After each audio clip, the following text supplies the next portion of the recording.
Good evening. Welcome back to Whispered History.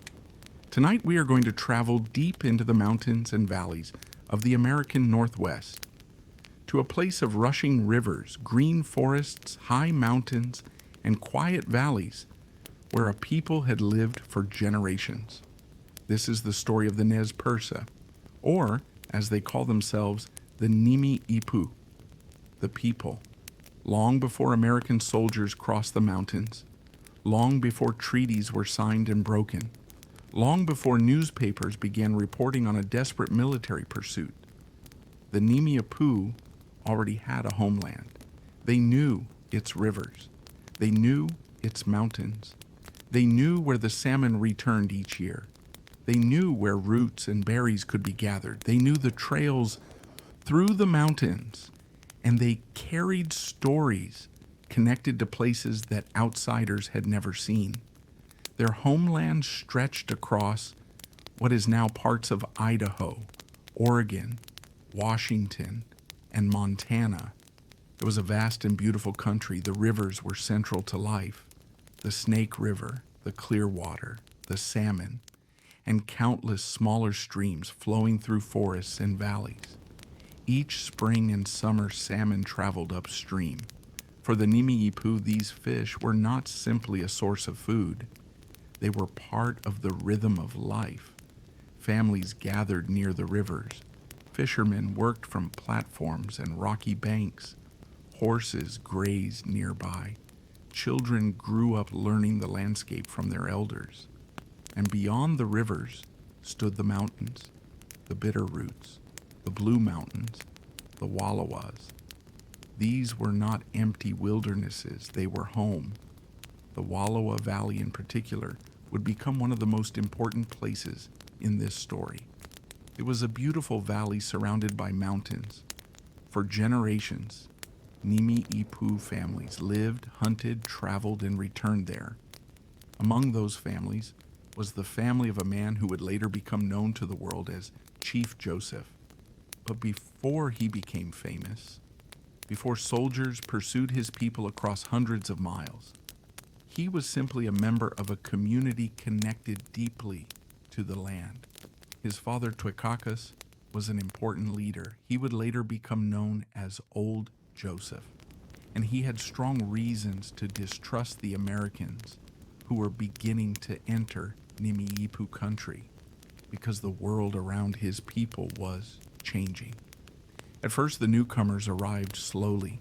Explorers crossed the region, traders followed, missionaries came, and then settlers began moving west in larger numbers. The Nimi'ipuu were not completely isolated from these newcomers. In fact, they had already encountered Americans during the famous expedition of Meriwether Lewis and William Clark in 1805 and 1806. The expedition crossed the Rocky Mountains and entered Nimi'ipuu country. The Nimi'ipuu helped the exhausted explorers.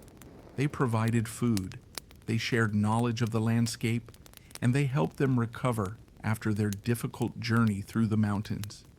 The meeting could have become the beginning of a peaceful relationship, and for a time, it seemed possible. Trade developed. Missionaries arrived. Some Nimi'ipuu people became interested in Christianity. American goods entered the region. Horses and firearms became increasingly important. The two worlds began interacting more closely. But there was a fundamental difference between them. The Nimi'ipuu understood their homeland as something connected to generations of use, memory, and responsibility. American settlers increasingly viewed land through ownership, property, boundaries, and legal documents. Those two ideas would eventually collide, but for now, the rivers still flowed, the salmon still returned, the mountains still stood, and the Nimi'ipuu still moved through their homeland as they had for generations. If you enjoy these long, peaceful journeys through history, please take a moment to like, comment, and subscribe to Whispered History. Your support helps us continue bringing you immersive historical stories that you can relax to, learn from, and perhaps even fall asleep with. And if you're listening tonight with the lights low, you don't need to memorize every name. You don't need to remember every date. Just let the story unfold. Let the rivers, mountains, and old trails carry you backward through time. Because this is not simply the story of a war. It is the story of a people who tried desperately to avoid one. The Nez Perce War of 1877 would eventually become famous because of the extraordinary retreat that followed. Families would travel hundreds of miles while being pursued by the United States Army. They would cross mountains, rivers, open plains, and some of the harshest country in the American West. They would fight battles when they believed they had no other choice, and they would continue moving toward what they hoped would be safety.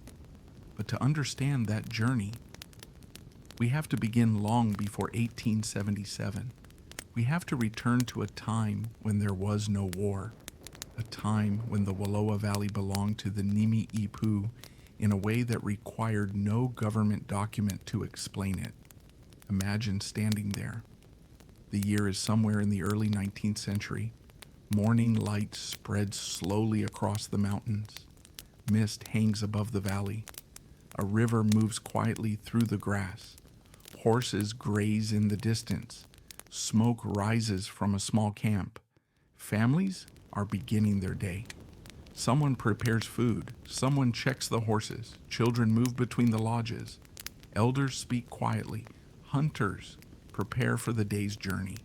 There are no telegraph wires, no railroad tracks, no American towns, no military forts, no fences stretching across the valley. Only mountains, rivers, forests, and the people who know them. The Nimi'ipuu had developed a way of life perfectly suited to this landscape. They traveled according to seasons. They followed food sources. They harvested roots and berries. They hunted. They fished. And they raised horses. Their horses were especially important. The Nimi'ipuu became famous for their horsemanship and for their skill in breeding distinctive horses that would later become associated with the Appaloosa. Horses transformed travel. They made hunting more efficient. They allowed people to transport greater quantities of belongings, and they helped connect communities separated by enormous distances. But the horse did not replace the importance of the land. The land remained at the center of everything. The mountains provided shelter. The rivers provided fish. The valleys provided grass. The forests provided wood and game. The seasons provided a rhythm that had been understood for generations. And the Nimi'ipuu knew how to live within that rhythm. Then the Americans came. At first, their arrival did not destroy this world. There was trade. There was curiosity. There were friendships. There were misunderstandings. There were missionaries. And there were agreements. But behind these encounters was a larger force. The United States was expanding westward. More settlers were crossing the continent. More land was being claimed. And eventually, the question would become unavoidable. Who controlled the homeland of the Nimi'ipuu? For the Nimi'ipuu, the answer was obvious. For the United States government, the answer could be changed by a treaty. And this is where our story begins to turn. Because the Nez Perce War did not begin with a battlefield. It began with competing ideas about land. It began with promises. It began with pressure. And it began with a people watching their homeland become increasingly surrounded by a nation that seemed determined to expand farther west. The mountains were still there. The rivers were still flowing. The salmon were still returning. But on the distant horizon, a different future was approaching. And the Nimi'ipuu would soon have to decide how much of their homeland they could surrender and how much they were willing to fight to protect. The mountains still stood quietly around the Wallowa Valley. The rivers continued their journey through forests and grasslands. And for the Nimi'ipuu, life continued according to rhythms that had existed long before American settlers appeared. The seasons mattered. Spring brought new growth. Summer brought salmon. Autumn brought roots, berries in preparation for winter. And winter brought a quieter world when families gathered together and stories were passed from one generation to another. The land was not simply where the Nimi'ipuu lived. It was part of who they were.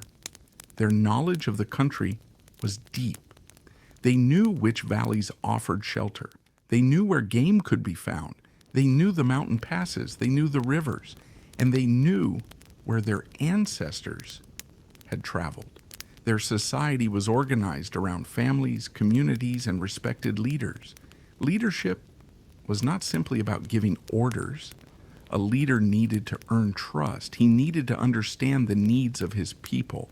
He needed to negotiate with other communities.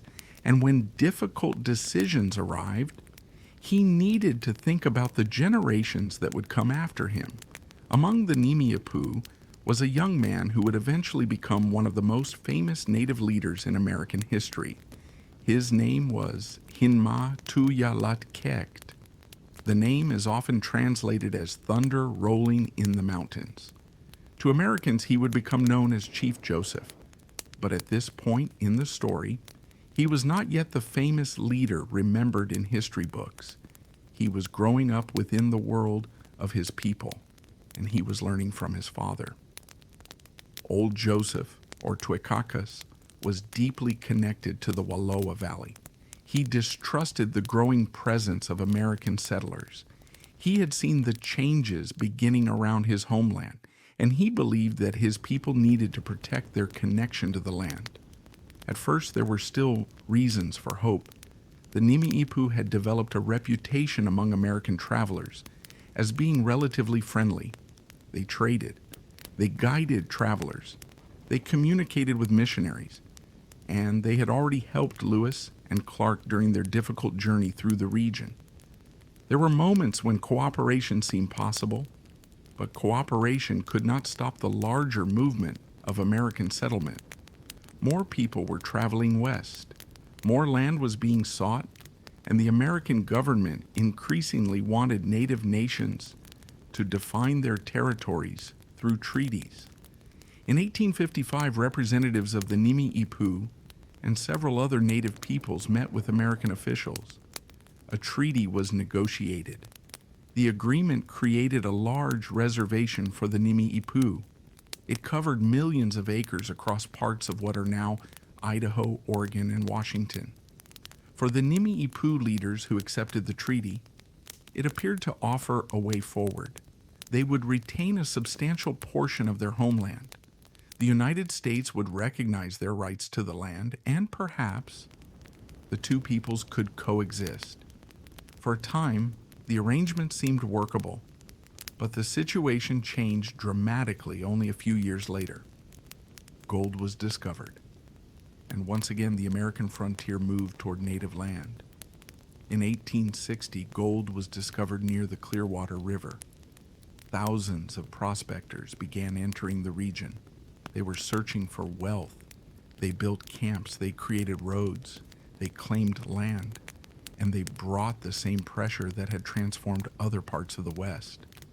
The Nimi'ipuu watched as settlers entered areas that the treaty had recognized as native territory. The government now faced a problem. It could enforce the treaty, or it could change the treaty to accommodate the newcomers. The second option was increasingly attractive to American officials. A new treaty was negotiated in 1863. This treaty was very different from the agreement of 1855. The reservation was dramatically reduced. Millions of acres were removed from Nimi'ipuu control. The Wallowa Valley was outside the boundaries of the new reservation. For leaders who had refused to accept the new agreement, this was unacceptable. They became known as the non-treaty Nimi'ipuu. Their position was simple. They had not agreed to give up their homeland. They had not accepted the new boundaries. And they did not believe that American officials had the right to take their land, simply because settlers wanted it. Old Joseph was among those who rejected the 1863 treaty. He remained determined to keep the Wallowa Valley. His son, who would later become Chief Joseph, inherited this position. The distinction between treaty and non-treaty groups created a serious division among the Nimi'ipuu. Some bands accepted the new reservation, others refused. Families and communities were divided. The government, however, increasingly treated the new treaty as if it applied to everyone. This was one of the central problems that would eventually lead toward war. The United States believed it had established legal boundaries. The non-treaty Nimi'ipuu believed those boundaries had been imposed upon them. And meanwhile, settlers continued entering the Wallowa Valley. They built homes, they brought cattle, they fenced land, they planted crops. The Nimi'ipuu watched their homeland change. The valley that had once been open to their seasonal movements was becoming divided. Fences interrupted old routes. Livestock competed for grass. Settlers claimed ownership of places that the Nimi'ipuu had never believed could belong to a single individual. The conflict was not simply about money. It was about completely different ideas of land. To a settler, a piece of land could be purchased, fenced, inherited, or sold.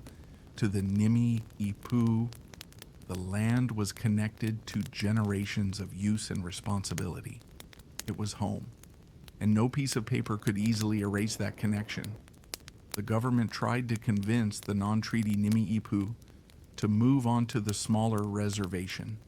They refused. For years, the situation remained tense but did not become a full-scale war. There were arguments, there were disputes, there were incidents involving livestock and property, but the Nimi'ipuu were still trying to avoid a larger conflict. Chief Joseph's father continued warning his people against surrendering their homeland. And when old Joseph died in 1871, his connection to the Wallowa Valley became part of his son's responsibility. Joseph remembered his father's wishes. He remembered the land. He remembered the graves of his ancestors. And he believed that the Wallowa Valley was not something he had the authority to give away.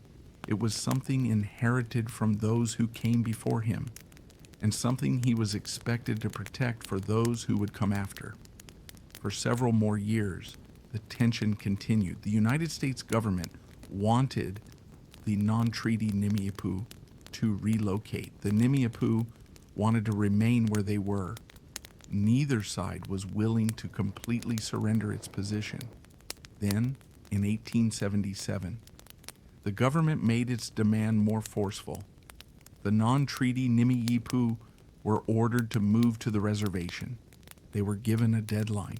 They were expected to leave their homes, their graves, their valleys, and the land their families had known for generations. Some leaders believed they had no choice. Others still hoped that negotiation might work. Joseph tried to keep the peace. He did not want war. He understood what the United States Army could do. He knew that his people had families to protect. He knew that they were vastly outnumbered, but events were moving beyond the control of any single leader. A few young Nimi'ipuu warriors, angry over years of conflict with settlers, would soon make a decision that changed everything. Their actions would ignite a chain of violence. And once the first shots were fired, there would be no easy way back. The Nimi'ipuu would leave the Wallowa Valley, not because they wanted to abandon it, but because they were being forced to choose between surrendering their homeland or risking everything to escape. The journey that followed would become one of the most remarkable military retreats in American history. But before the journey began, there would be blood. And with that blood, the long road to war would finally open. The Wallowa Valley was becoming a place of uncertainty. For generations, the Nimi'ipuu had known the valley as home. They knew its streams. They knew its mountains. They knew where their horses could graze and where their families could gather. They knew where their ancestors were buried. But now, other people were claiming the same land. Settlers arrived with fences. Farmers arrived with cattle. Government officials arrived with documents. And behind all of them stood the growing power of the United States. The non-treaty Nimi'ipuu had refused to accept the 1863 treaty. They believed the Wallowa Valley remained theirs, but the government increasingly insisted that they move to the smaller reservation. For years, the dispute remained unresolved. Then in 1877, pressure increased. The government demanded that the non-treaty Nimi'ipuu relocate. Their deadline was approaching. Families began preparing to leave. It was not a military movement, at least not at first. It was a forced migration. The Nimi'ipuu gathered their belongings. They prepared their horses. They moved their families toward the designated reservation. And among them were people who had spent their entire lives in the Wallowa Valley. They were leaving behind homes, leaving behind familiar mountains, leaving behind graves, leaving behind a landscape filled with memories. Joseph understood the danger. He knew that his people were being pushed into a situation where almost every choice could lead to disaster. He wanted to avoid war. He wanted his people to reach the reservation peacefully, but not everyone shared his patience. Years of conflict had created anger. Some young warriors had lost relatives in disputes with settlers. Some had seen their families mistreated. Some believed that surrender meant accepting humiliation. And some wanted revenge. The atmosphere became increasingly tense. Then, a small group of young warriors made a terrible decision. They attacked settlers. Several settlers were killed. The exact circumstances were complicated, shaped by years of resentment and earlier violence. But the result was unmistakable. Blood had been spilled, and now the United States government had a reason to send soldiers. For Joseph and the other Nimi'ipuu leaders who wanted peace, the situation had become almost impossible. If they stayed, the army would come. If they surrendered, they feared losing their homeland forever. If they fought, their families could be destroyed. So Joseph and other leaders made a desperate decision. They would leave, they would take their families, and try to reach a place where they could remain free. At first, their destination was not Canada. They were hoping to avoid war and eventually find safety somewhere beyond immediate American control. But the army was already moving. The Nimi'ipuu began their journey. Men rode alongside women and children. Horses carried supplies. Families traveled together. Some elderly people struggled to keep pace. The group could not move like a military unit. They had to think about everyone, every child, every elder, every family. The army, however, was moving to stop them. Soldiers were ordered to pursue. The Nimi'ipuu knew that if the army caught them, the journey could turn into a battle. And so they moved faster. They crossed difficult country. They traveled through mountains and valleys. They tried to avoid major settlements. They watched for soldiers. Scouts rode ahead. The group was constantly alert. At this point, Joseph was becoming the leader most associated with the journey, but he was not alone. Other leaders played critical roles. Looking Glass was a respected warrior and strategist. Whitebird was another important leader. Olcott, Joseph's younger brother, was also among those guiding the people. The journey was therefore a collective effort. Different leaders had different strengths. Some focused on fighting, some focused on protecting families. Some knew the terrain. Some understood how to move quickly. Together, they had to keep an entire community alive. The army soon caught up with them. The first major confrontation came in Idaho. A U.S. Army force under Captain David Perry moved toward the Nimi'ipuu. The soldiers believed they could quickly defeat the group. They were wrong. The Nimi'ipuu had an enormous advantage.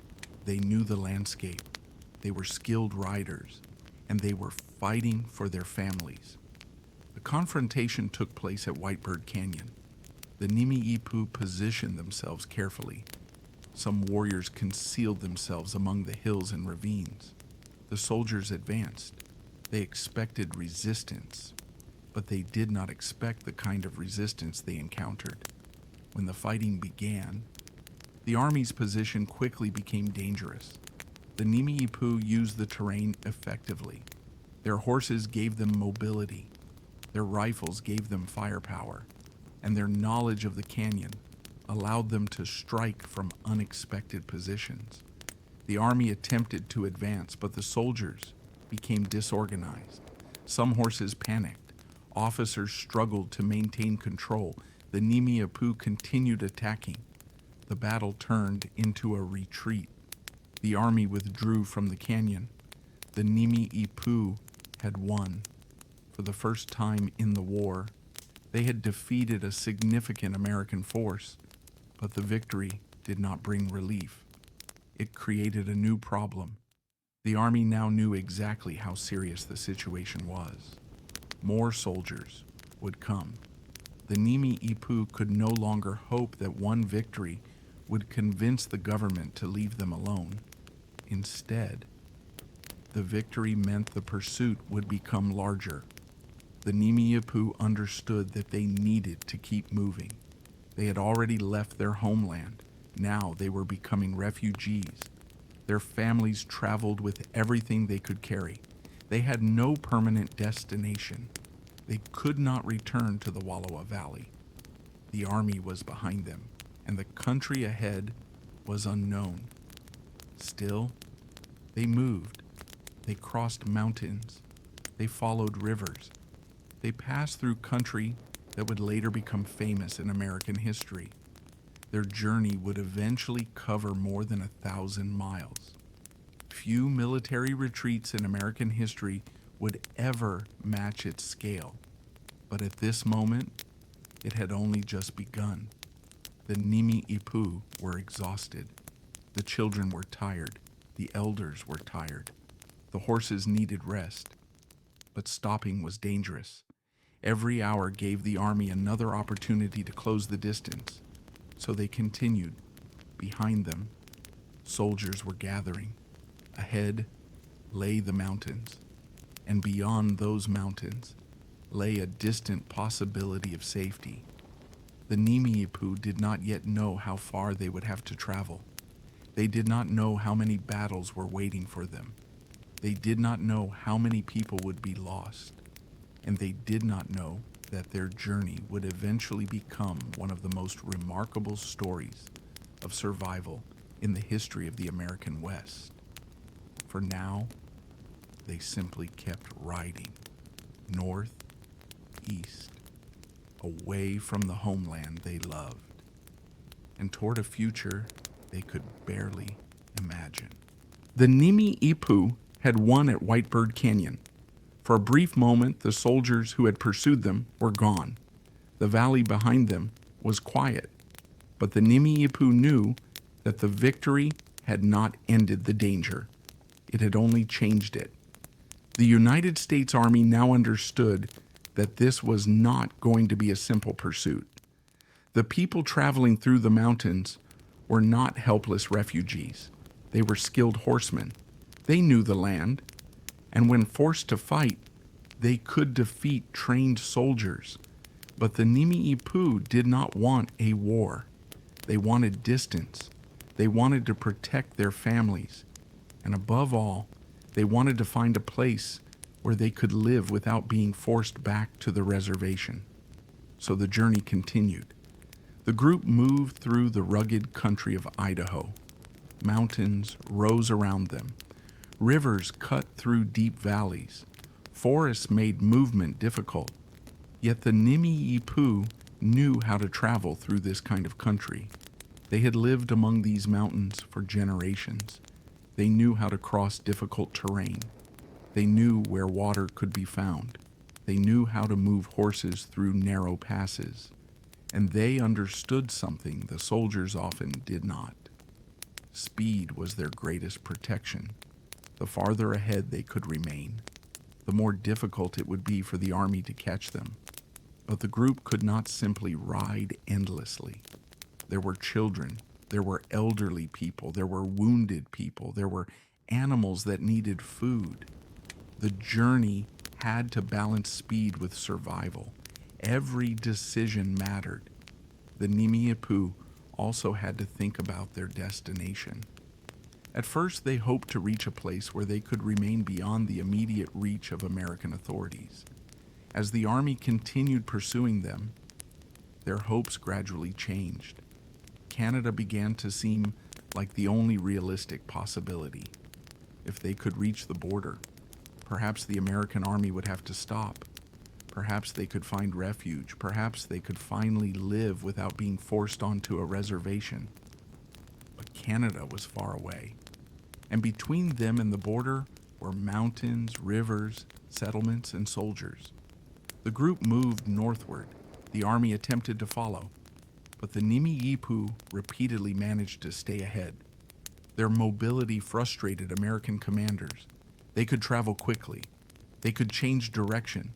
They could cross difficult terrain, and they could disappear into the landscape. The soldiers often found only abandoned camps, a few ashes, horse tracks, broken branches, signs that the Nimi'ipuu had passed through hours earlier. Then, nothing. The pursuit became a race of patience. The army knew the Nimi'ipuu were somewhere ahead, but where? That was the problem. The Nimi'ipuu used scouts to watch for soldiers. If danger appeared, the group could change its route.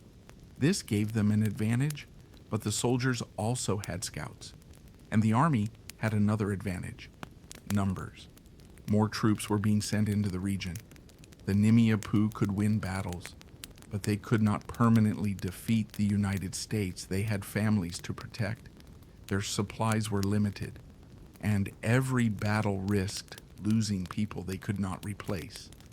So they tried to avoid fighting whenever possible, but sometimes there was no choice. The journey was becoming a military campaign, even though the Nimi'ipuu had never planned one. They had become an entire community on the move. The women played essential roles. They cared for children. They managed belongings. They helped maintain the camp. They traveled through the same difficult terrain as the warriors. The children endured the long days in the saddle. The elderly struggled through the journey, and the warriors had to remain alert. Everyone had a role. Everyone was part of the retreat. The army's pursuit continued. After Whitebird Canyon, the soldiers regrouped. They were determined to stop the Nimi'ipuu before they could reach Montana. But the Nimi'ipuu were already moving toward the Bitterroot Mountains. This was a difficult country. The mountains were steep, the trails were narrow. Weather could change suddenly, and moving a large group through the mountains was exhausting.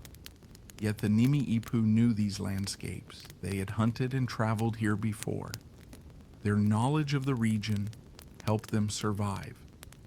Eventually they crossed into Montana. The landscape began to change. The mountains opened into broader valleys. The group moved farther from Idaho. They were now entering a region where they had relationships with other native peoples. The Bitterroot Salish lived in the area. The Nimi'ipuu had traveled through this country before. There were old connections. There were shared histories. And there was a possibility of assistance. But the situation was complicated.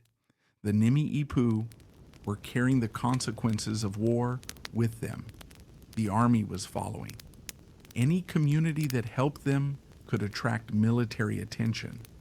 So the Nimi'ipuu could not assume that everyone would join their flight. They had to keep moving. As they traveled through Montana, they began encountering American settlements and travelers. Some encounters were peaceful. others were tense. And one of the most unusual chapters of the entire journey was about to begin. The Nimi'ipuu would enter the region around Yellowstone. At the time, Yellowstone was already becoming famous among Americans. Tourists traveled into the newly established national park to see its geysers, waterfalls, and strange landscapes. They came expecting beauty. They did not expect to encounter a people fleeing the United States Army. But that is exactly what happened. The Nimi'ipuu passed through the Yellowstone region in the summer of 1877. For the tourists they encountered, the appearance of armed native people was shocking. For the Nimi'ipuu, the tourists were simply another unexpected obstacle on an already exhausting journey. Some encounters were peaceful, others became frightening. There were incidents involving tourists and members of the Nimi'ipuu group. The travelers were under enormous pressure. They were hungry. They were exhausted. They knew soldiers were behind them, and they were carrying the emotional burden of losing their homeland. The Yellowstone episode also changed how the wider American public would later remember the war. Newspapers described the Nimi'ipuu as dangerous fugitives, but the reality was more complicated. These were families trying to escape forced relocation. They were traveling with children. They were trying to reach safety, and they were being pursued by an army. Their journey was becoming famous even before it was over. The army was closing in. The Nimi'ipuu continued north. They crossed rivers. They climbed mountains. They moved through valleys, and all the while, their destination remained the Canadian border. If they could reach Canada, they might finally be safe. The distance was still enormous, but they were getting closer. Then came another danger. The army had begun coordinating its forces more effectively. Soldiers were no longer simply chasing from behind. They were trying to get ahead. They wanted to cut off the Nimi'ipuu. They wanted to force them into a position where escape would become impossible. The Nimi'ipuu needed to move quickly, but the group was exhausted. Their horses were weakening, their supplies were running low, and the weather was beginning to change. The journey had already lasted for weeks. Still, they continued because behind them was the homeland they had been forced to leave. Ahead was the possibility of freedom, and between those two things was an entire army. The Nimi'ipuu had crossed some of the most difficult country in the American West. They had defeated soldiers at White Bird Canyon. They had crossed the Bitterroots. They had passed through Montana. They had survived Yellowstone. But the hardest part of the journey was still ahead. The army was preparing to make its most determined effort yet. And the Nimi'ipuu were about to face a battle that would leave deep scars on their community.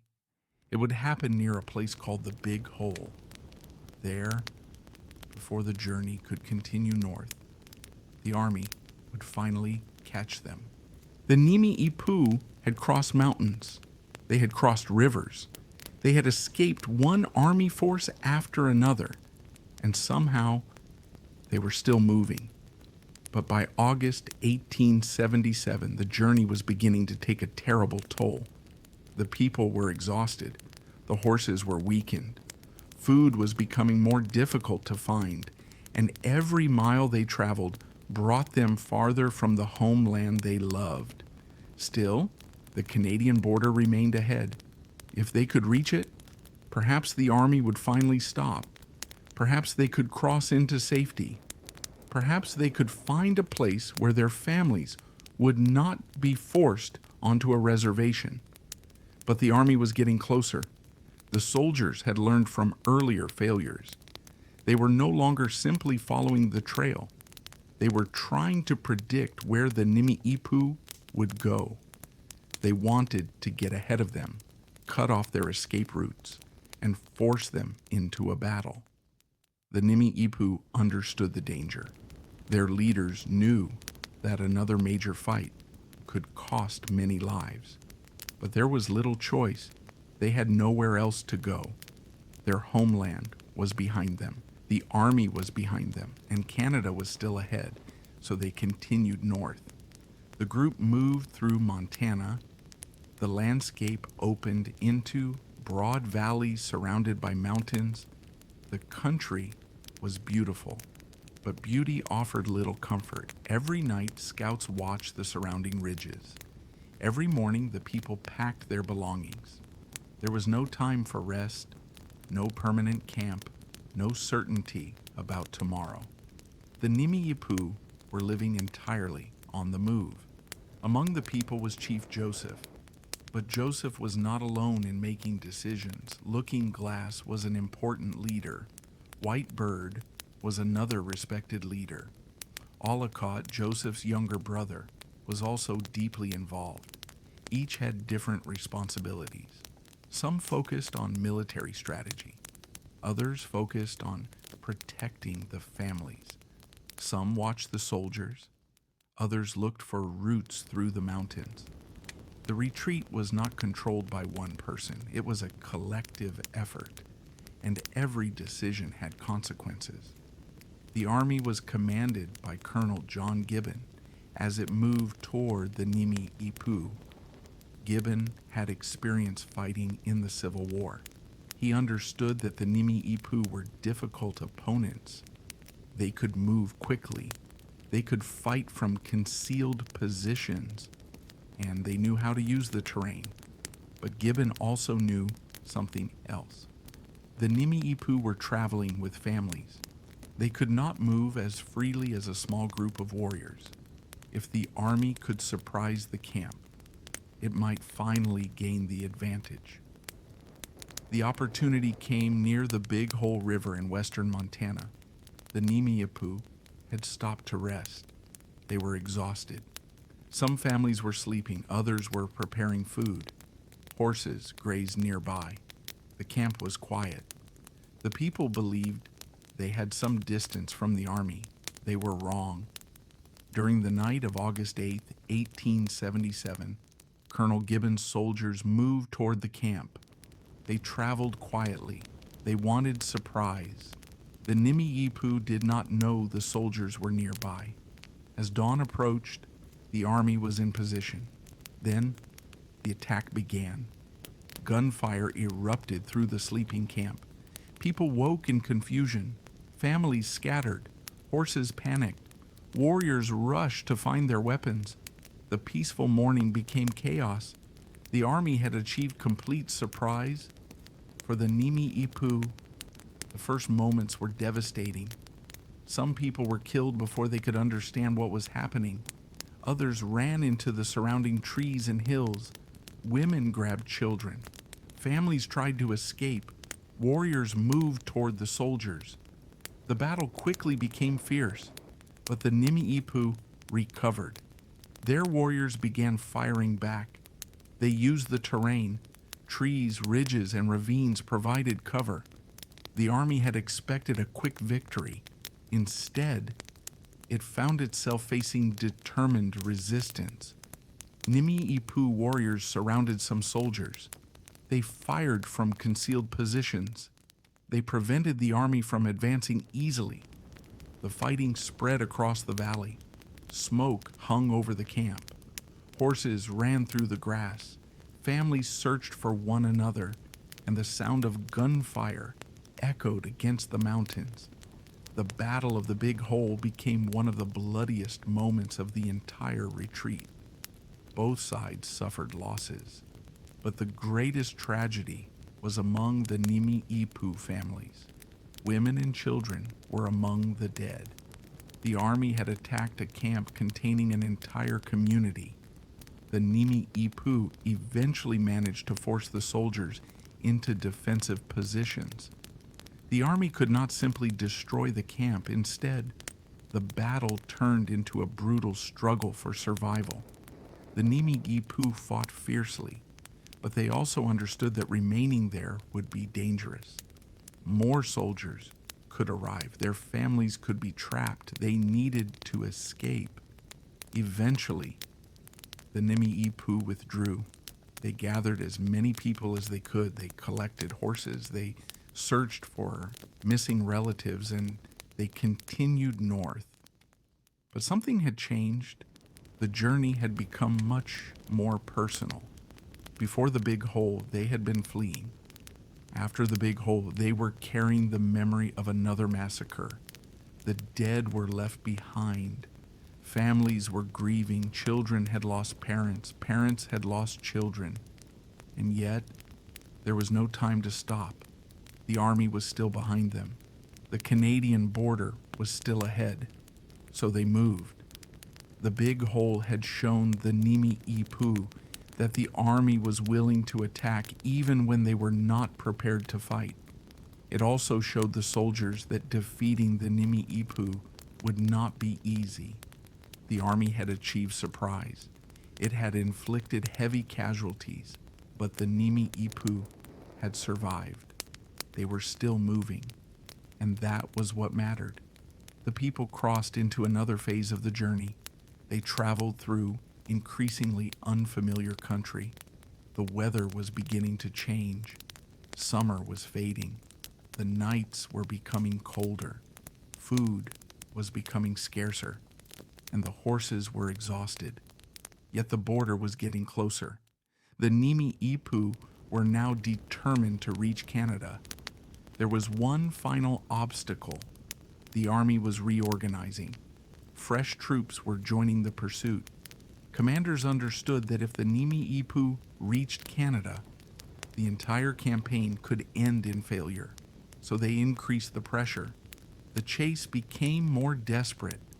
The Nimi'ipuu moved faster whenever they could. They traveled at night. They crossed difficult terrain.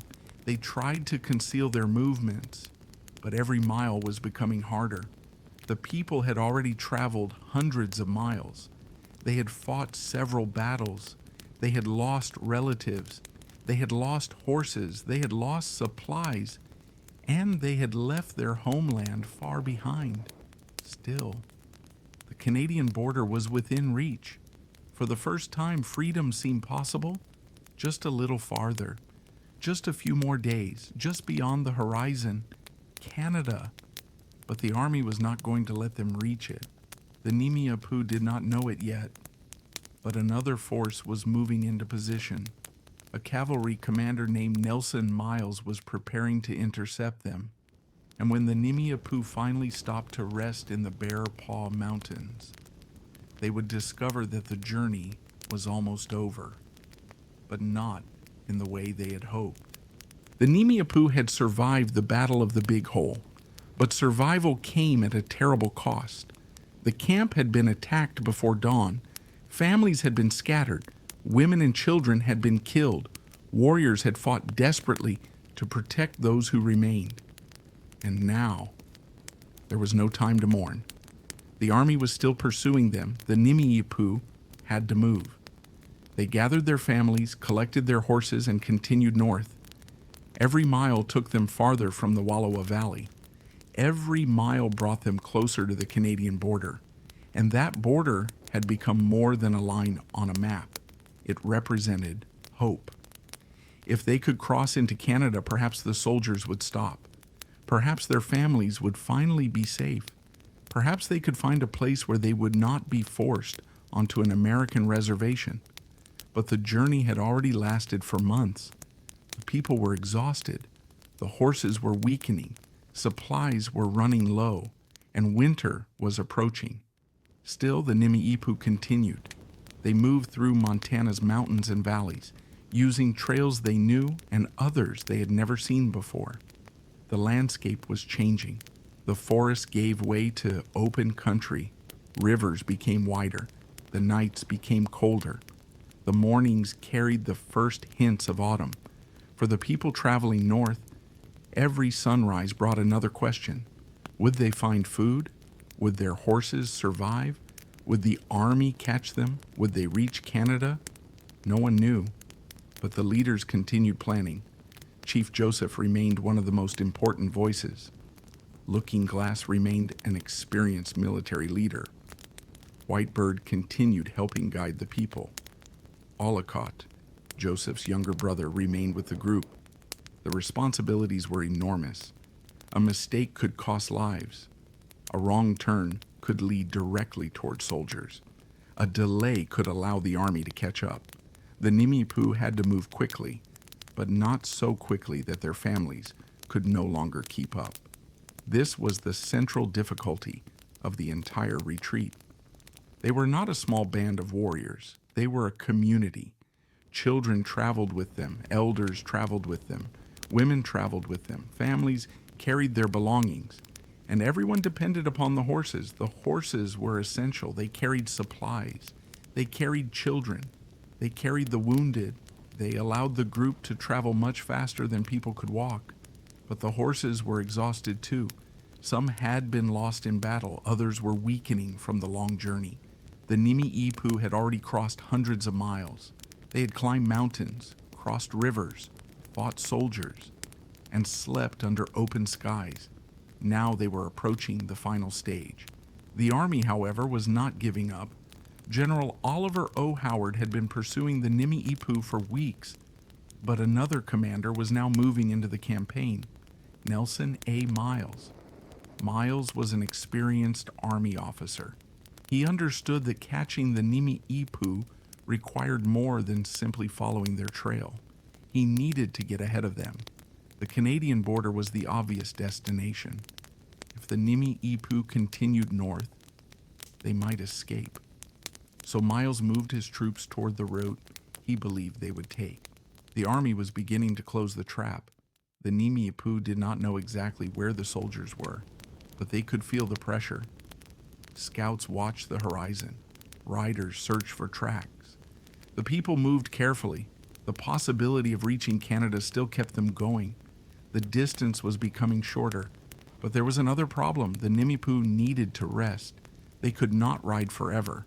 Eventually, they would have to stop. They needed food. They needed to care for the horses. They needed to allow children and elders to recover. And this was precisely what the army was waiting for. A moment of weakness. A place where the Nimiipuu could be surrounded. A moment when the group would be too exhausted to escape. The Nimiipuu continued toward the Bear Paw Mountains. The area offered some protection. There were hills, trees, open grassland, and natural defensive positions. It seemed like a reasonable place to rest. The people had no idea how quickly the army was approaching. In late September 1877, the Nimiipuu were camped near Bear Paw Mountain. They had traveled so far, they had endured so much, and Canada was now only a short distance away. For some members of the group, they could almost imagine reaching safety. The dream was within sight, but on September 30th, Army soldiers under Nelson Miles reached the camp. The attack began suddenly. Once again, the Nimiipuu were caught while resting. The army opened fire. The camp erupted into chaos. People ran for cover. Warriors grabbed their weapons. Families scattered. The Nimiipuu immediately recognized the danger. They had been caught, but they were not defeated. The warriors fought back. They used the landscape. They dug defensive positions. They took shelter behind natural barriers. The army attempted to advance, but the Nimiipuu resisted fiercely. The battle continued through the day and then into the night. The soldiers could not simply overwhelm the camp. The Nimiipuu had created strong defensive positions. They understood that surrender meant being taken back into American control. Many were unwilling to accept that fate. The army surrounded them. The Nimiipuu were surrounded. Food was running low. Water was difficult to obtain. Ammunition was limited. The weather was becoming colder. The people were exhausted. And still, they fought. For several days, the battle continued in different forms. The army tightened its positions. The Nimiipuu attempted to hold their defenses, but their situation was becoming impossible. They had been traveling for months. They had lost many people. They had lost horses. They had little food, and their ammunition was nearly gone. Canada was only a short distance away. but the army stood between them and freedom. Then, the final decision came. Chief Joseph and the other surviving leaders understood that continuing the fight might mean the destruction of the entire group. Their people were exhausted. Their families were suffering. Children were hungry. The elderly were suffering from the cold. The ammunition was almost gone, and there was no clear path to escape. On October 5th, 1877, Chief Joseph surrendered. His famous words would later become one of the most remembered statements in American history. He spoke of fighting no longer. He spoke of his heart being sick, and he spoke of wanting his people to find safety. The fighting stopped, the journey was over, but the story was not. The Nimi'ipuu had traveled more than 1,000 miles. They had fought several battles. They had crossed some of the most difficult country in the American West. They had outmaneuvered the army repeatedly. They had nearly reached Canada, but they had been stopped only a short distance from the border. For the people who survived, the surrender was not the end of their suffering. They were taken into military custody. Their horses were taken. Their weapons were taken. Their families were separated, and they were told they would be returned to the reservation. But the reservation they were being sent to was not their homeland. It was far from the Wallowa Valley, far from the mountains they knew, far from the graves of their ancestors. The Nimi'ipuu had lost the race to Canada, but their journey had revealed something the United States could not easily erase. They had fought not because they wanted conquest, but because they wanted to remain together. They had traveled because they wanted to reach safety. They had resisted because they believed their homeland was worth protecting. And even in defeat, they had demonstrated extraordinary courage and endurance. The newspapers would soon tell the story of their famous retreat. Americans would debate Chief Joseph. Military officers would discuss the campaign.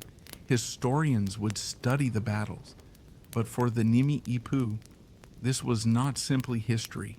It was their lives, their families, their homeland, their dead, their memories, and their future. The army had stopped the journey, but it could not stop the story, because the story of the Nimi'ipuu did not end at Bear Paw Mountain. The people would survive. They would endure exile. They would continue fighting for the right to return home. And generations later, their descendants would still remember the valley where the journey had begun, the Wallowa Valley, home. The surrender at Bear Paw Mountain did not bring peace. For the Nimi'ipuu, who had traveled more than 1,000 miles, it brought another kind of struggle. They had been surrounded. Their ammunition was nearly gone. Their families were exhausted. The weather was turning cold, and Canada was only a short distance away.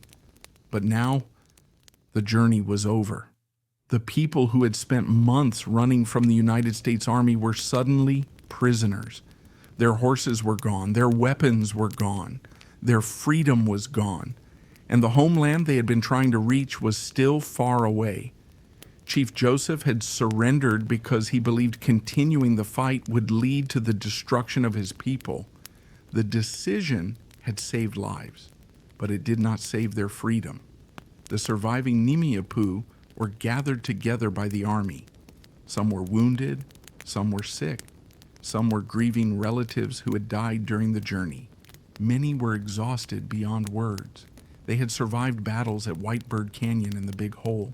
They had crossed the Bitterroot Mountains. They had traveled through Yellowstone. They had fought at Bear Paw. And now they were being taken away from the place where they had hoped to find safety. The army began preparing to move them. But there was a problem. The Nimi'ipuu did not know where they were going. They had been promised, or at least hoped, that surrender might lead to some form of protection. Instead, they were told they would be sent away, not back to the Wallowa Valley, not to their traditional homeland, but to a reservation far from the mountains they knew. For many of the survivors, this was almost unbearable. The entire journey had been about getting home. Now, They were being taken even farther away. The army transported the Nimi'ipuu east and south. The journey was no longer a desperate escape, it was a forced movement under military guard. There was no choosing the route, no deciding when to stop, no freedom to turn back. The people who had once traveled across their homeland with complete independence were now prisoners. They were being moved according to orders. This contrast was painful. Only months earlier, they had ridden through the mountains on their own terms. Now soldiers controlled every movement as they traveled. The survivors carried the memories of those who had died. Some families had lost parents. Others had lost children. Some had lost brothers or sisters. And many had lost friends and relatives during the long retreat. The dead could not be brought home. The living could not return home either. The Nimi'ipuu were entering exile. Eventually, they were taken to Fort Leavenworth in Kansas. The change in environment was enormous. The northern mountains and valleys were gone. The familiar forests were gone. The rivers of their homeland were gone. Instead, they found themselves in a completely different landscape. The climate was unfamiliar. The food was unfamiliar. And disease soon became a serious problem. People who had survived the long military campaign began dying from illness. The journey had weakened them. The conditions of confinement weakened them further. For the Nimi'ipuu, the suffering did not end when the shooting stopped. In some ways, a new chapter of suffering had begun. Chief Joseph tried to speak for his people. He had become known across the United States because of the retreat. Newspapers had reported on his surrender. His name had become associated with the phrase about being tired of fighting. But Joseph did not see himself as a famous symbol. He was a leader, responsible for his people. He wanted them returned to their homeland. He wanted their families reunited. He wanted the Nimi'ipuu to live in peace. And above all, he wanted to go home. The Wallowa Valley remained central to his thoughts. He remembered the mountains. He remembered his father's grave. He remembered the land his family had defended. The United States government, however, had other plans. The Nimi'ipuu were eventually sent farther south. They were taken to Indian Territory in what is now Oklahoma. For people from the Northwest, the journey was enormous. The environment was drastically different. The climate was difficult, and the diseases that spread through the community caused more deaths. The Nimi'ipuu were not simply being relocated, they were being removed from everything familiar. The government had succeeded in stopping their return to the Wallowa Valley, but it had not solved the underlying problem. The Nimi'ipuu still considered the Wallowa Valley their homeland. Chief Joseph continued to speak about it. He appealed to American officials. He met with politicians. He explained that his people wanted to return. He tried to make Americans understand that the land was more than property. It was connected to ancestors. It was connected to identity. It was home. But government officials often viewed the issue differently. To them, the Nimi'ipuu had surrendered. The war was over. The reservation system was the future. The location of that reservation was considered a political matter. Chief Joseph's arguments did not immediately change the policy. Meanwhile, the Nimi'ipuu in Indian Territory struggled. The heat was difficult. Disease remained a serious threat. Food was not always adequate. And the psychological impact of exile was enormous. People had lost their homeland. They had lost relatives. They had lost freedom. And now they were expected to begin a new life in a place they had never chosen. Some survivors never recovered. Others tried to adapt. They farmed. They worked. They established new relationships. They attempted to preserve their community, but the old world was far away. The Wallowa Valley existed in memory, and memory became increasingly important. Elders told younger people about the journey. They remembered the battles. They remembered the people who had died. They remembered the mountains, and they remembered Chief Joseph. The story of the retreat was already becoming part of Nimi'ipuu oral history, but there was another important development. The American public had begun to admire the Nimi'ipuu's determination. The retreat had been extraordinary. The army had struggled to catch them. They had traveled an enormous distance. They had repeatedly escaped military forces. And they had come remarkably close to reaching Canada. Some Americans began seeing Chief Joseph as a symbol of courage. But admiration did not necessarily mean justice. People could admire Joseph and still support the policies that kept his people away from home. This contradiction would follow him for the rest of his life. He could become famous and still remain powerless. He could be praised for his courage and still be denied his homeland. He could speak beautifully about peace and still be unable to change the government's decision. The Nimiipuu had lost the war, but the question of their homeland remained unresolved. Joseph continued asking for the right to return. He wanted his people reunited. He wanted the dead to be remembered, and he wanted the government to honor the promises it had made. Years passed. The United States changed. The frontier continued disappearing. Railroads expanded. Settlements grew. But Joseph's central request remained the same. Let us go home. Eventually, some Nimiipuu were allowed to return to the Northwest, but they were not simply restored to their original homeland. The Wallowa Valley remained largely outside their control. Joseph and his people would spend years dealing with the consequences of that loss. The story therefore continued long after the final battle. The war had lasted only months. Its consequences lasted generations. The Nimiipuu had been defeated militarily, but they had not forgotten who they were, and they had not forgotten where they came from. The Wallowa Valley remained part of their identity, its mountains, its rivers, its graves, its memories. Even when the people were far away, home remained home. And perhaps that was something the army could never truly take from them. The Nimiipuu had lost the journey.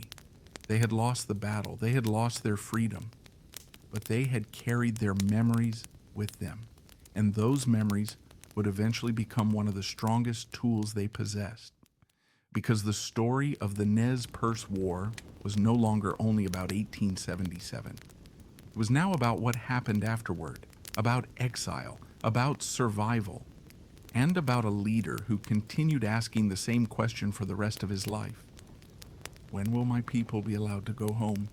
The question remained, when would the Nimiipuu be allowed to go home? For Chief Joseph, the answer seemed simple. Home was the Wallowa Valley, the mountains where his father had been buried, the rivers his people had known for generations, the valleys where their horses had grazed, the land where their ancestors had lived. But for the United States government, home was becoming a matter of policy. The Nimiipuu had been defeated in the War of 1877. Their journey to Canada had failed. Their people had been scattered. And now the government believed it could decide where they would live. But Chief Joseph did not accept that decision quietly. After the surrender, Joseph's reputation had spread across the country. Newspapers had described the long retreat. Americans had read about the battles. They had heard about the journey through the mountains. They had learned about the final surrender at Bear Paw. And gradually, Chief Joseph became known far beyond the Northwest. To some Americans, he represented the courage of a defeated people. To others, he was a symbol of resistance. But Joseph himself remained focused on something much more personal, his people. He wanted the Nimiipuu to be reunited. He wanted the survivors of the war to be treated fairly, and he wanted permission to return to their homeland. The years after the war were difficult. The Nimiipuu who had been sent to Indian Territory faced unfamiliar conditions. The climate was very different from the Northwest. The heat could be oppressive. Diseases spread through the community. Food and supplies were sometimes inadequate. People who had survived the long retreat began dying. The losses continued even though the war was over. For the Nimi'ipuu, the war had not truly ended.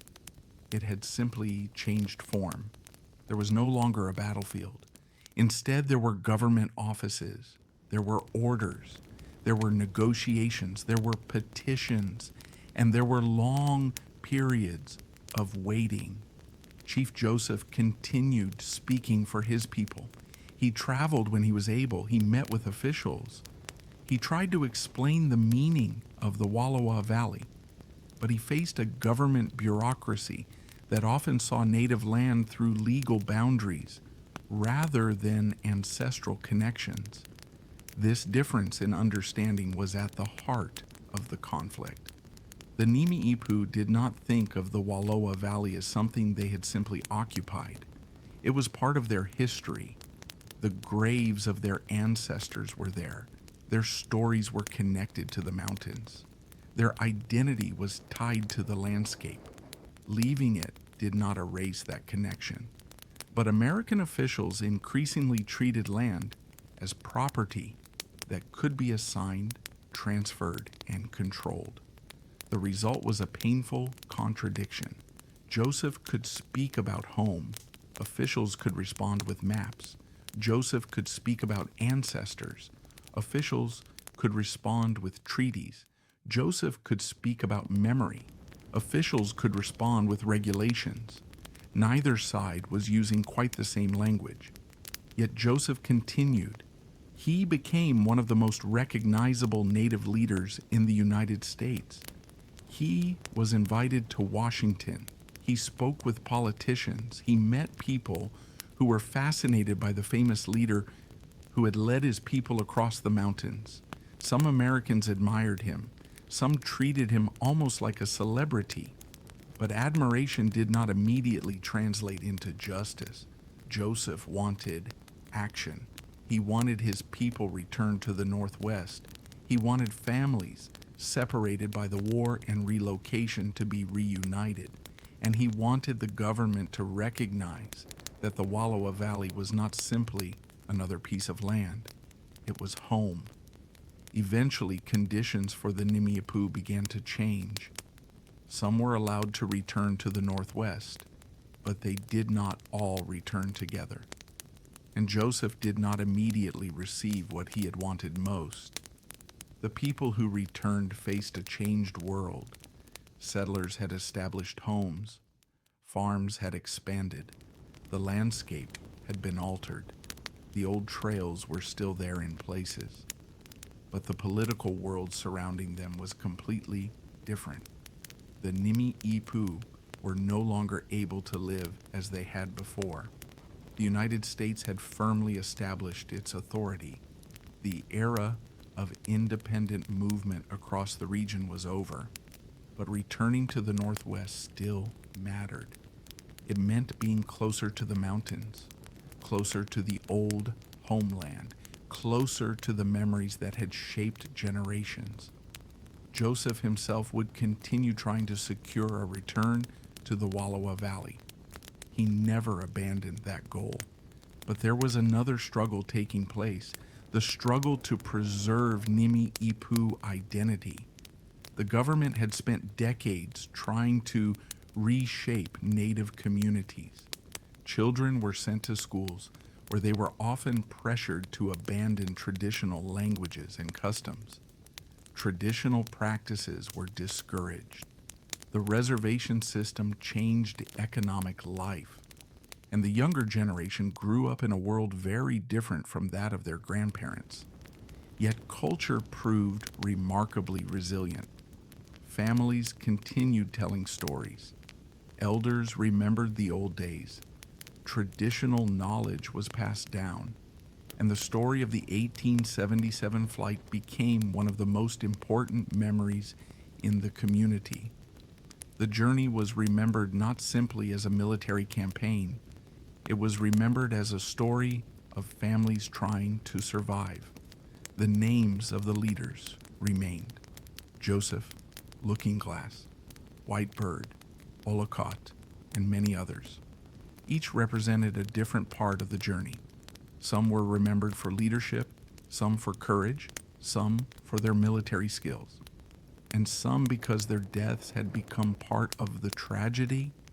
The Nimi'ipuu also remembered the ordinary people, the mothers who carried children, the elders who struggled through the mountains, the young people who grew up during the retreat, the families who lost loved ones. Their stories mattered too, because without them, the war could be reduced to battles and troop movements. But the real story was much larger. It was a human story, a story of people forced to abandon their homeland, a story of families trying to stay together, a story of leaders making impossible decisions, and a story of survival after defeat. As the years passed, the American public's fascination with Chief Joseph continued. His words were quoted, his image appeared in newspapers, writers described his famous surrender. But there was a strange irony in his fame. The country admired the man, while his people continued living with the consequences of the policies he had opposed. Joseph's speeches repeatedly returned to the same themes: peace, justice, home. He did not call for endless revenge. He did not ask to rebuild the old war. He wanted his people to live safely. He wanted them treated with dignity, and he wanted the government to keep its promises. His message resonated with some Americans, but changing government policy was much harder. The Wallowa Valley remained a painful symbol. For Joseph, it represented everything that had been lost, but it also represented something that could not be surrendered: memory. A person could be moved, a community could be relocated, a reservation boundary could be redrawn, but memories remained. The mountains remained in people's minds, the rivers remained in their stories. The graves of ancestors remained part of their identity, and the dream of returning home remained alive. Eventually, Joseph's life began to attract historians and writers. The Nez Perce War became one of the most studied conflicts of the American West. Military historians examined the Army's movements. Researchers studied the battles. Writers told stories about the retreat. But over time, more attention was given to the Nimi'ipuu themselves, their perspectives, their memories, their losses, their reasons for leaving, and their efforts to avoid war. This changed the story. The Nez Perce War could no longer be understood simply as an army campaign against native resistance. It was also the final stage of a much longer struggle over land, sovereignty, treaties, and the right to remain in a homeland. And that struggle had begun decades before the first shots were fired. The war lasted only a few months, but its consequences lasted much longer. The survivors carried those consequences for the rest of their lives. Their children inherited the memories, and their grandchildren inherited those memories too. The story crossed generations. The Wallowa Valley remained a symbol. Bear Paw remained a symbol. Chief Joseph remained a symbol. But perhaps the most important symbol was the journey itself. More than 1,000 miles. Families on horseback, mountains behind them, the army in pursuit, Canada ahead, and hope refusing to disappear. The Nimi'ipuu did not reach Canada. They did not win the war, but they demonstrated something that could not be measured by battlefield victory. They showed extraordinary determination to remain together, and they showed the world that surrender did not necessarily mean forgetting. The guns had fallen silent. The soldiers had returned to their forts. The newspapers had moved on to other stories. But for the Nimi'ipuu, the journey was still alive in memory, and the road home was still waiting. The Nimi'ipuu had surrendered at Bear Paw Mountain, but surrender had not erased the memory of the journey. For the people who survived, the road was still alive in their minds. They remembered the mountains, they remembered the rivers, they remembered the cold nights, they remembered the sound of gunfire, and they remembered the people who never reached the end. The Nez Perce War had become a story told across generations, but for those who had lived through it, it was not history, it was memory. After the surrender, the survivors were taken away from the northern plains. They had hoped that surrender might allow them to return to their homeland. Instead, they were sent farther and farther from it. Many were eventually taken to Indian territory. The journey south was difficult. The landscape was unfamiliar. The climate was harsh, and disease spread through the community. People who had survived the army's pursuit now faced another enemy, illness. The losses continued. For the Nimi'ipuu, this was especially painful because they had already lost so many people during the retreat. The dead had been left behind at battlefields, scattered across the Northwest. Now more people were dying far from home. Their bodies could not be returned to the valleys where their ancestors rested. This created a deep wound. Home had become something they could remember, but could not reach. Chief Joseph continued to speak about that home.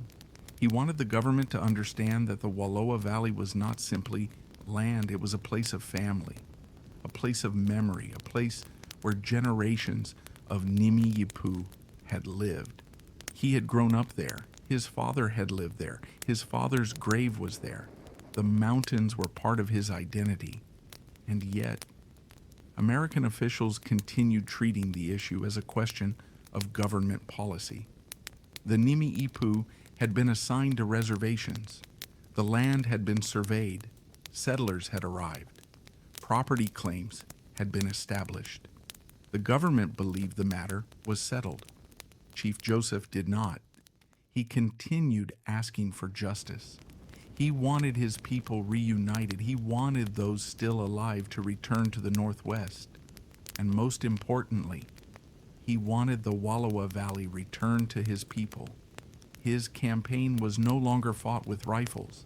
It was fought through words, through meetings, through petitions, through visits to Washington, through conversations with government officials, and through his ability to tell the story of what had happened.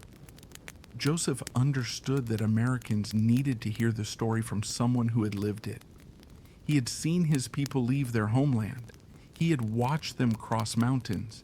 He had witnessed battles. He had seen children and families suffer. He had experienced the surrender. And he had lived through exile. When he spoke, he was not describing a distant war. He was describing his life. His words attracted attention. Some Americans admired his dignity.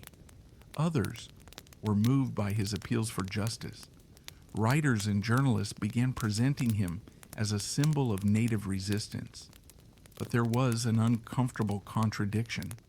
People could admire Chief Joseph, while the government continued denying many of his requests. His fame did not automatically give him political power. He could become known across the country and still struggle to bring his people home. This contradiction became one of the defining features of his later life. He was famous, but he was not free to decide where his people would live. He was respected by some Americans, but his homeland remained beyond his control. He spoke about peace, but the consequences of war continued shaping his community. Meanwhile, the Nimi'ipuu who remained in the Northwest were trying to rebuild their lives. They had to adapt to a new political reality. The old world of unrestricted movement was gone. The reservation system had changed how people lived. Settlers surrounded their communities. Government officials monitored many aspects of reservation life, and the pressure to abandon traditional customs continued. Children were often sent to schools where they were expected to adopt American language and customs. Traditional practices faced restrictions. The government hoped that native people would eventually assimilate, but the Nimi'ipuu continued preserving their identity. They remembered their ancestors. They maintained family connections. They preserved stories, and they continued teaching younger generations about their homeland. The story of the 1877 retreat became especially important. Imagine an elder sitting with children, describing the journey, the horses, the mountains, the battles, the snow, the hunger, the long nights, and the hope of reaching Canada. For a child hearing this story, the retreat was not simply a military campaign. It was a story about their own people, their own relatives, their own history. The story could therefore survive even when the political world had changed. The army had won, but it had not erased the memory of the people it defeated. And the more Americans learned about the retreat, the more complicated the story became. Military historians studied the campaign.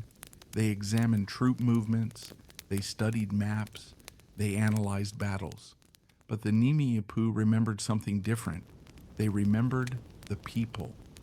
A battle was not simply a military engagement. It was the place where someone lost a brother. A river crossing was not simply a geographic event. It was the place where families struggled to survive. A mountain pass was not simply a route.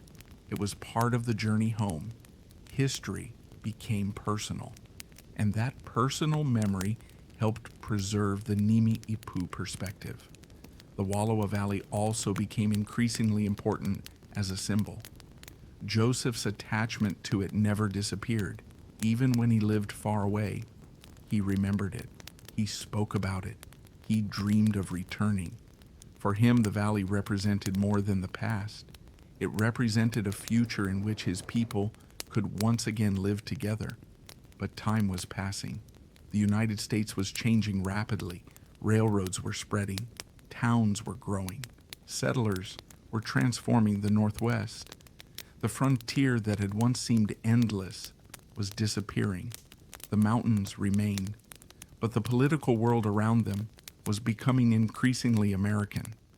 The Nimi'ipuu had to find a way to survive within that world, and they did. Some became farmers, some worked for wages, some became involved in education, some served in the American military, others continued traditional practices. Many families combined both worlds. They could live in modern American society while still identifying strongly as Nimi'ipuu. This was not always easy. Generations could disagree. Some young people wanted new opportunities. Older people worried about losing traditions. Language became a particular concern. When a language is spoken less often, words can disappear. Stories can become harder to understand, and cultural knowledge can be lost. But elders continued teaching, families continued speaking, and later generations began making greater efforts to preserve their language. This became another form of resistance, not resistance with weapons, but resistance through memory.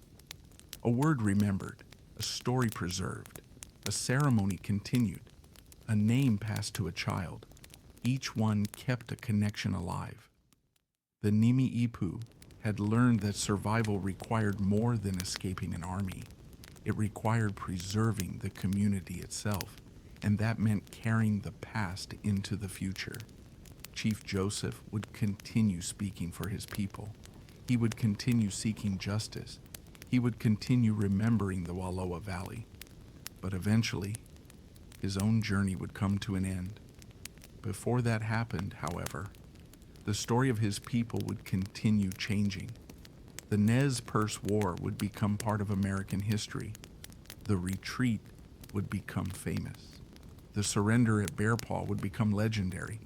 But behind the legend were ordinary people, families who had been forced from home, children who had crossed mountains, elders who had endured unimaginable hardship, warriors who had fought because they believed they had no other choice, and leaders who had tried to protect their people from a war they never wanted. Their story was not finished at Bear Paw. It was only entering another chapter, a chapter about exile, identity, memory, and the long struggle to return home. Because for the Nimi'ipuu, the journey had ended, but home had never disappeared. The journey to Canada had ended at Bear Paw Mountain, but for the Nimi'ipuu, the struggle had not ended. The guns had fallen silent. The soldiers had returned to their camps. The newspapers had moved on to other stories. But thousands of miles away, the Wallowa Valley remained in the minds of the people who had been forced to leave it. For Chief Joseph, the valley was never simply a place from the past. It was home, and home was still waiting. The years following the Nez Perce War would become a different kind of battle. There would be no long columns of warriors crossing the mountains, no cavalry pursuing families through the wilderness. Instead, there would be meetings, letters, petitions, government officials, and long journeys to Washington. Chief Joseph would spend much of the rest of his life trying to convince American leaders that his people deserved the right to return to their homeland. But the government had already established a different reality. The Nimi'ipuu who had surrendered were sent far from the Northwest. Many were taken to Indian territory. The distance was enormous. The climate was unfamiliar, and the diseases that spread through the community caused terrible losses. People who had survived the war began dying after it. This was one of the cruelest parts of the story. The Nimi'ipuu had survived battles with soldiers, only to face sickness and hardship in exile. For the survivors, every death carried another reminder of what had been lost. And they were not even buried in the homeland. They were buried far away, far from the mountains, far from the rivers, far from the graves of their ancestors. Chief Joseph understood that this was not only a physical separation, it was a cultural wound. A people separated from their homeland could lose pieces of their identity. Places connected to stories could no longer be visited.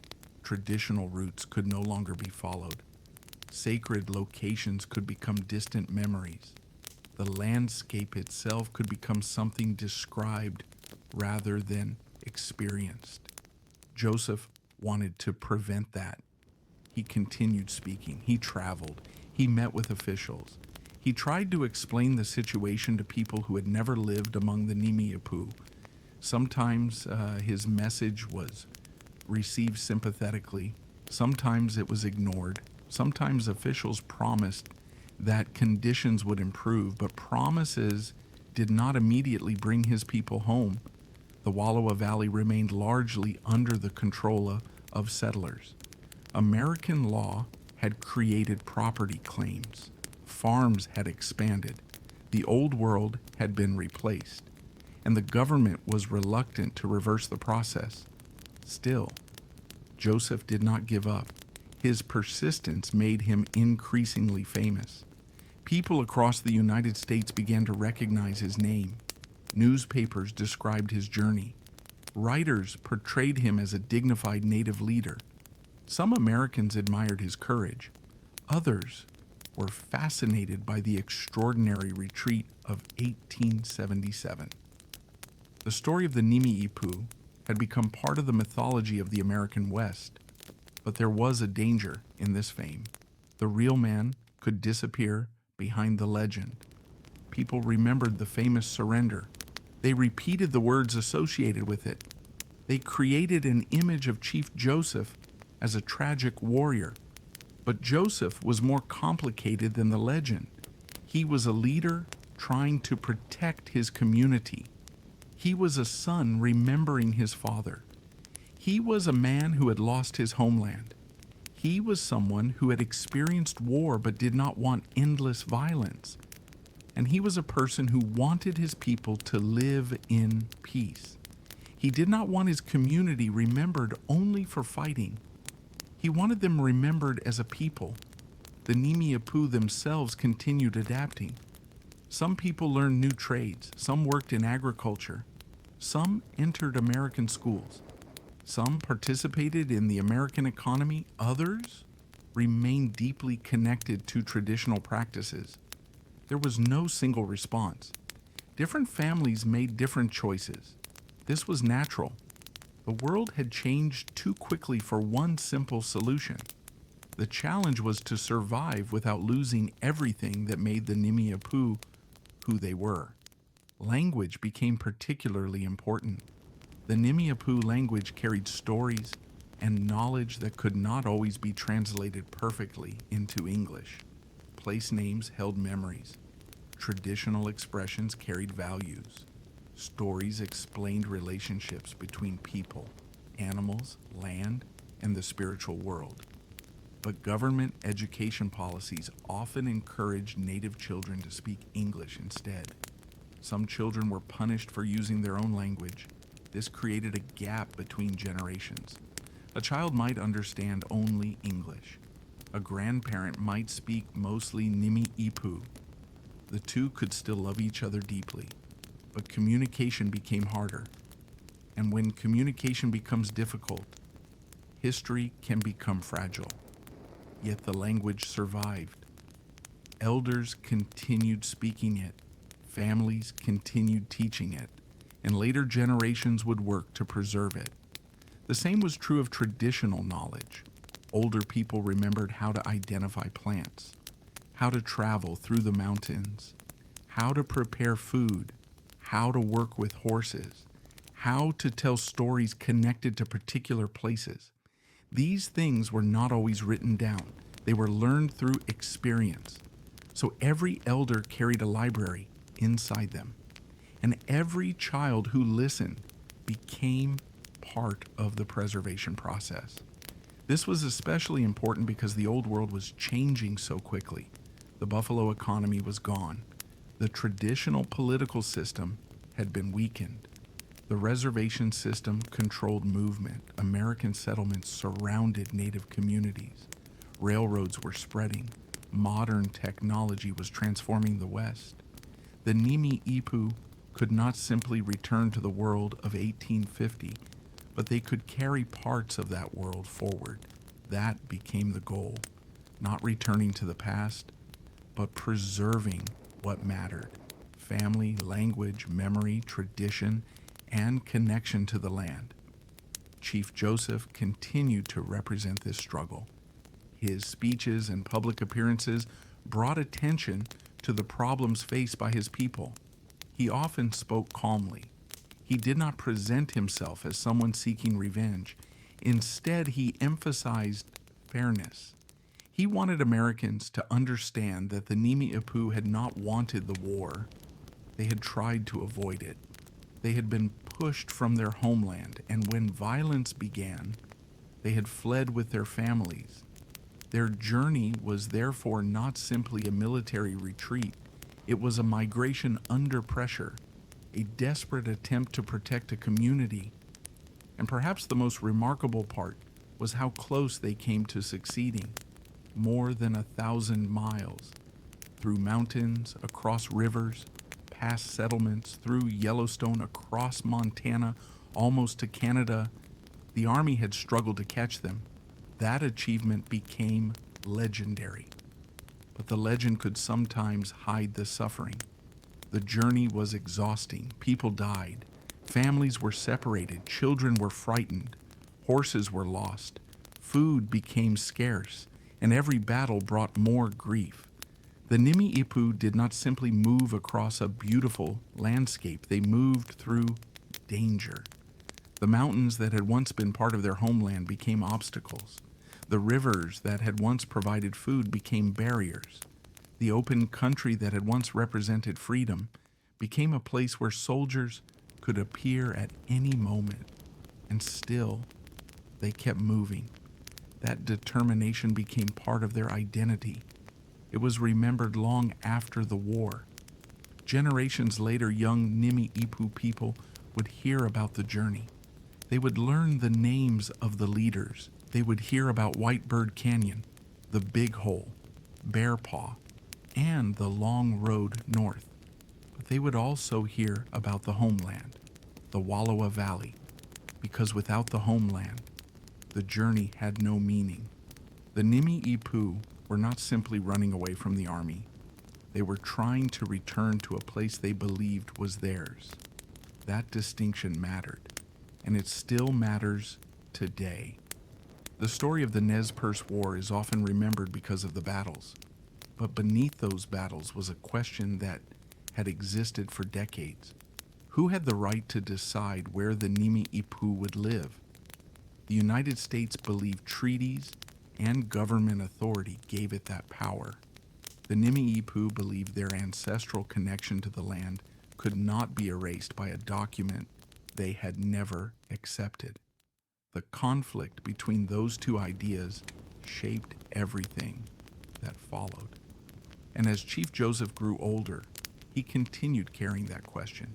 He had lost the war, but he had not abandoned his claim. He knew the Wallowa Valley was changing. He knew settlers had built lives there. He knew the old world could never simply return, yet he continued believing that his people deserved a place there, not as strangers, not as visitors, but as the descendants of those who had lived there for generations.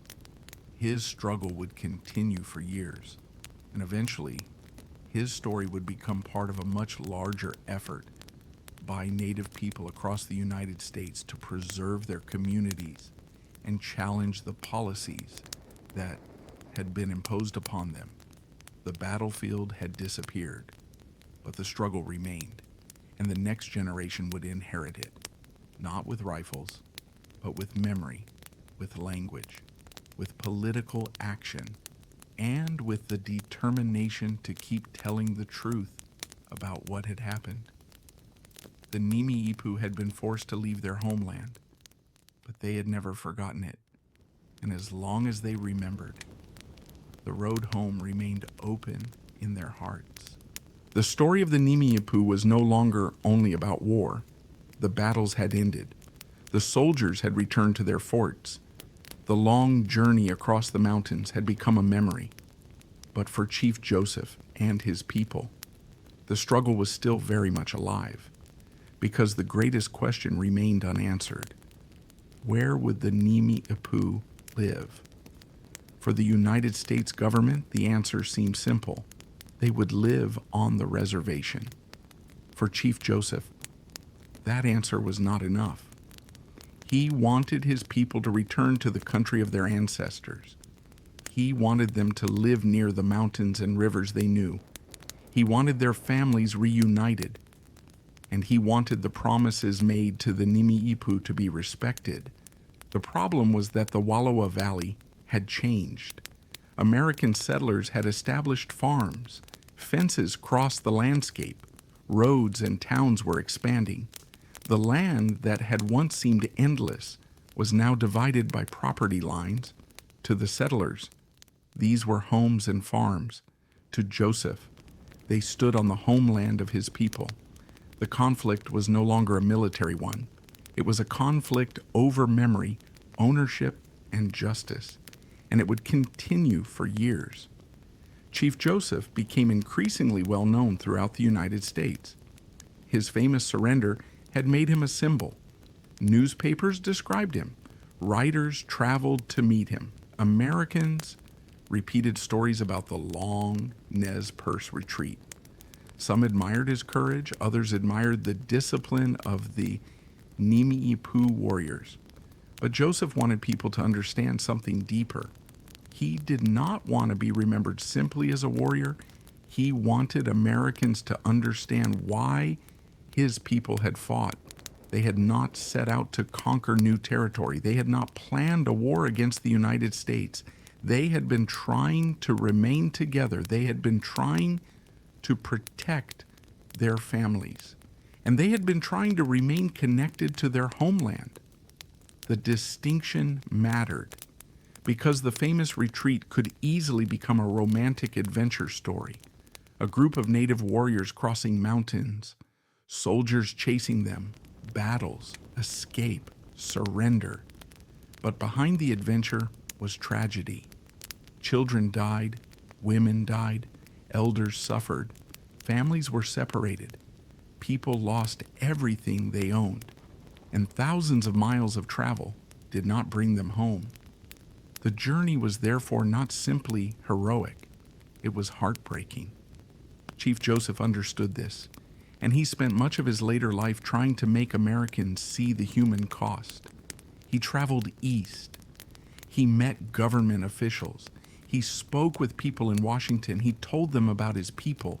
He told them about the Wallowa Valley, and he continued asking for justice.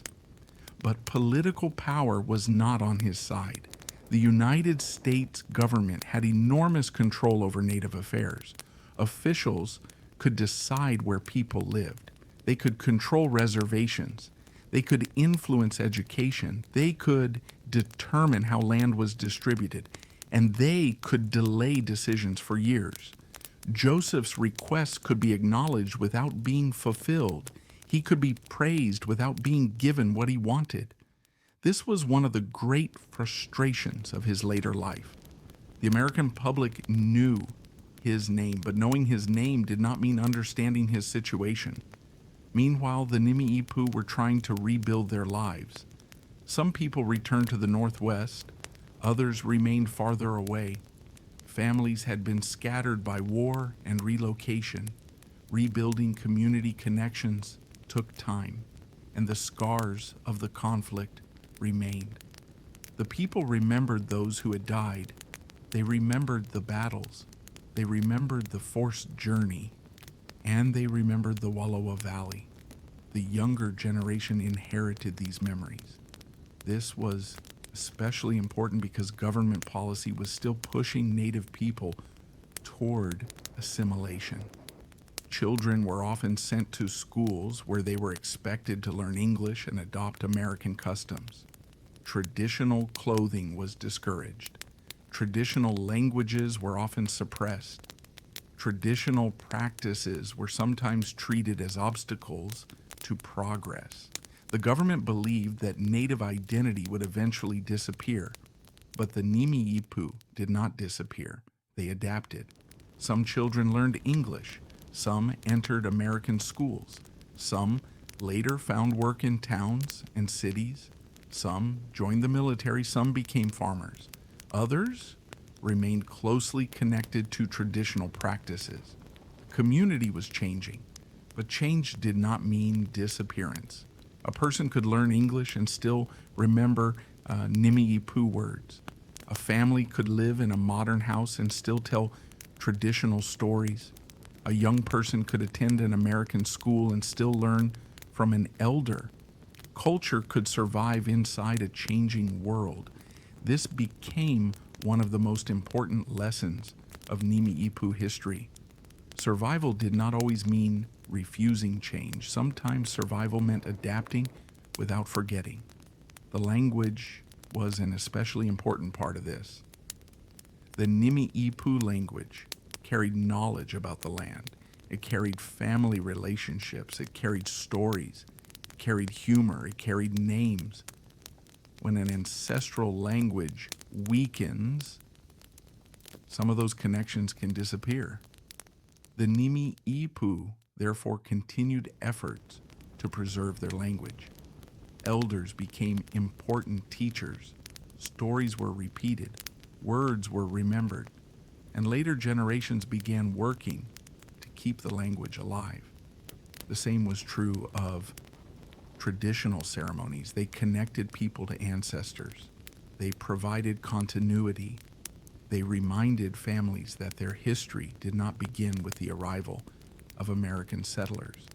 The Nimi'ipuu had a much older story, and that story remained alive.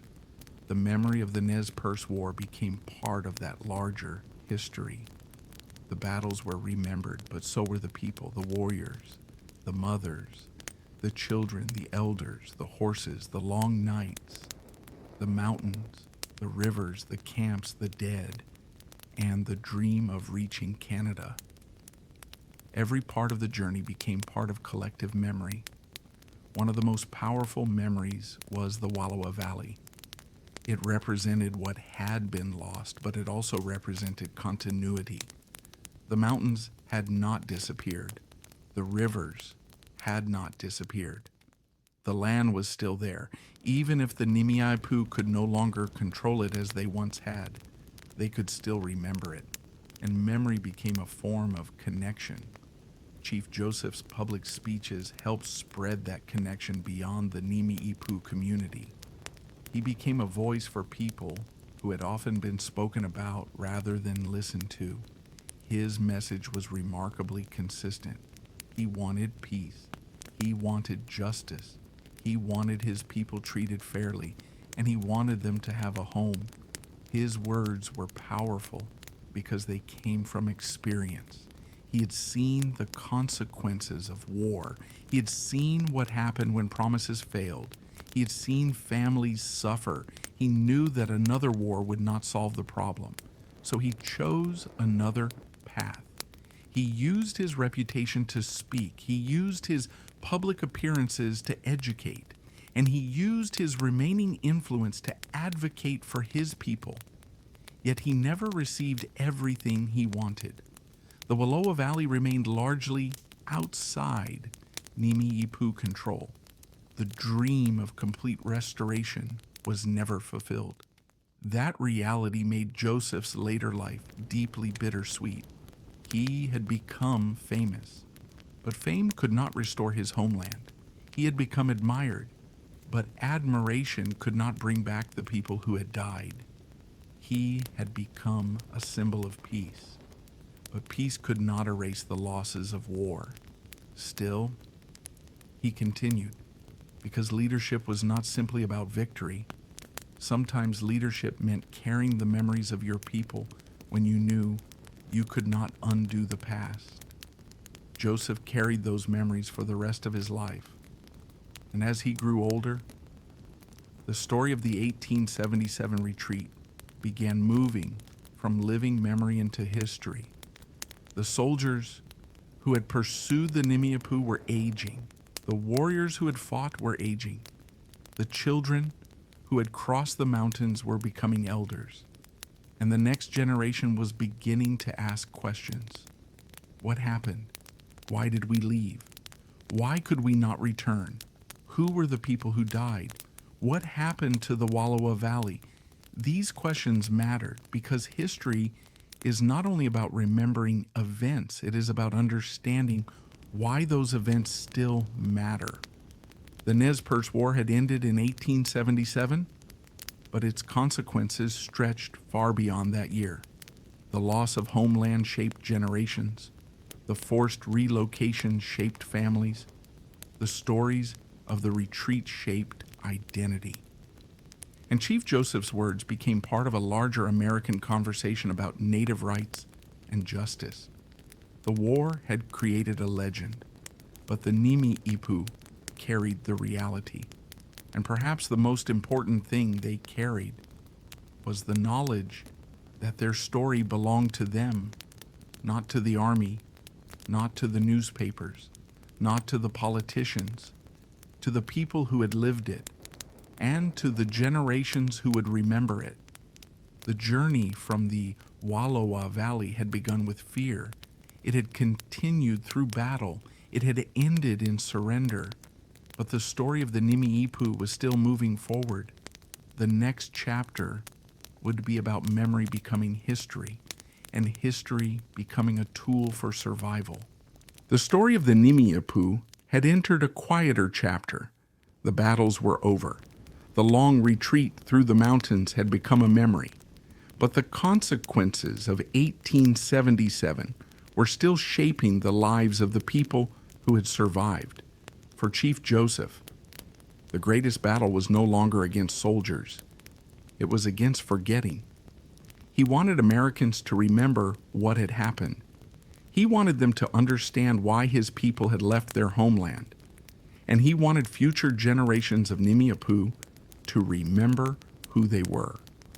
the Wallowa Valley remained at the center of that memory. It was difficult to explain its importance to outsiders. A government official might look at a map and see property lines. A settler might see a farm. A lawyer might see a legal claim. But Joseph saw something much larger. He saw the graves of his ancestors. He saw the mountains where his family had traveled. He saw the rivers where generations had lived. He saw a homeland, and that homeland could not be replaced by another piece of land hundreds of miles away. This difference in understanding continued to create tension. The United States government believed that moving Native communities onto reservations would solve the problem.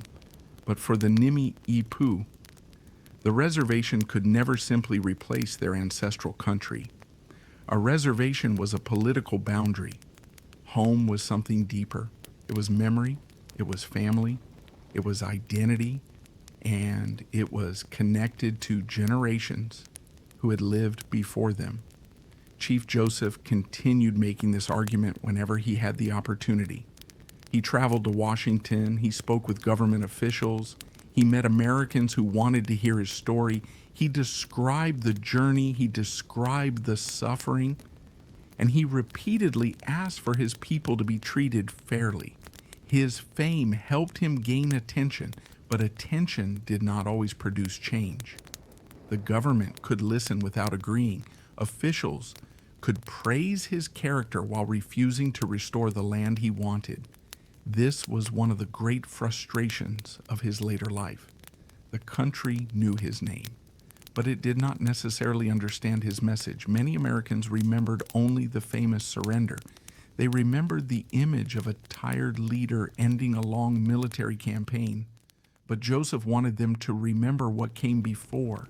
He wanted them to remember the pressure that had forced his people from their homeland. He wanted them to remember the families who traveled with the warriors. He wanted them to remember those who died, and he wanted them to understand that the Nimi'ipuu had never wanted their children to become refugees. The story was about more than military tactics. It was about a people trying to survive. That distinction became increasingly important as the Nez Perce War entered American historical memory. The retreat was extraordinary.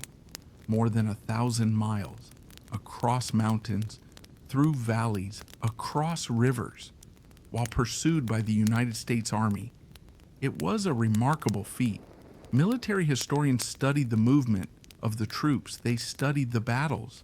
They studied the decisions of the commanders. But the Nimi'ipuu remembered another side of the story. They remembered the people who had traveled. A mother trying to keep her children safe, an elder struggling through the mountains, a young warrior seeing his first battle, a family searching for relatives after an attack, a horse carrying supplies through freezing weather, a camp waking suddenly to the sound of gunfire. These details gave the story its human meaning. Without them, the war could become simply a sequence of battles: White Bird Canyon, the Clearwater, the Big Hole, Canyon Creek, Bear Paw. But each of those names represented real human experiences. Some were moments of victory, others were moments of terrible loss, and all became part of Nimi'ipuu memory. The survivors carried these memories with them after the war. They told stories to their children. Children grew into adults. Those adults told their children, and slowly, the history passed from one generation to another. This was especially important because the United States government continued attempting to reshape Native life. Education became one of its major tools. Children were often sent to schools where they were taught English and American customs. The idea was that Native traditions would gradually disappear. But the Nimi'ipuu adapted in ways the government did not expect. Children learned English, but many still heard their ancestral language at home. They learned American subjects, but elders continued telling traditional stories. They learned new trades, but families maintained cultural practices. the community changed without disappearing. This pattern would continue for generations. And perhaps one of the strongest examples was language. Language carries a people's memory. It contains names for places, names for animals, names for relationships, words connected to traditions, words connected to the landscape. When a language disappears, an entire way of understanding the world can become more difficult to access. The Nimi'ipuu therefore worked to preserve their language. Elders became important sources of knowledge. They remembered words that younger generations might otherwise never learn. They taught stories. They explained traditional meanings. And they helped preserve connections that had survived enormous changes. The same effort applied to traditional arts and ceremonies. These were not simply old customs, they were expressions of identity. They reminded people that their history stretched far beyond the 19th century. The Nez Perce War was only one chapter. The story of the Nimi'ipuu was much older, and it would continue long after the last survivor of 1877 was gone. The community also had to adapt economically. The old world of seasonal movement and vast hunting grounds had been severely disrupted.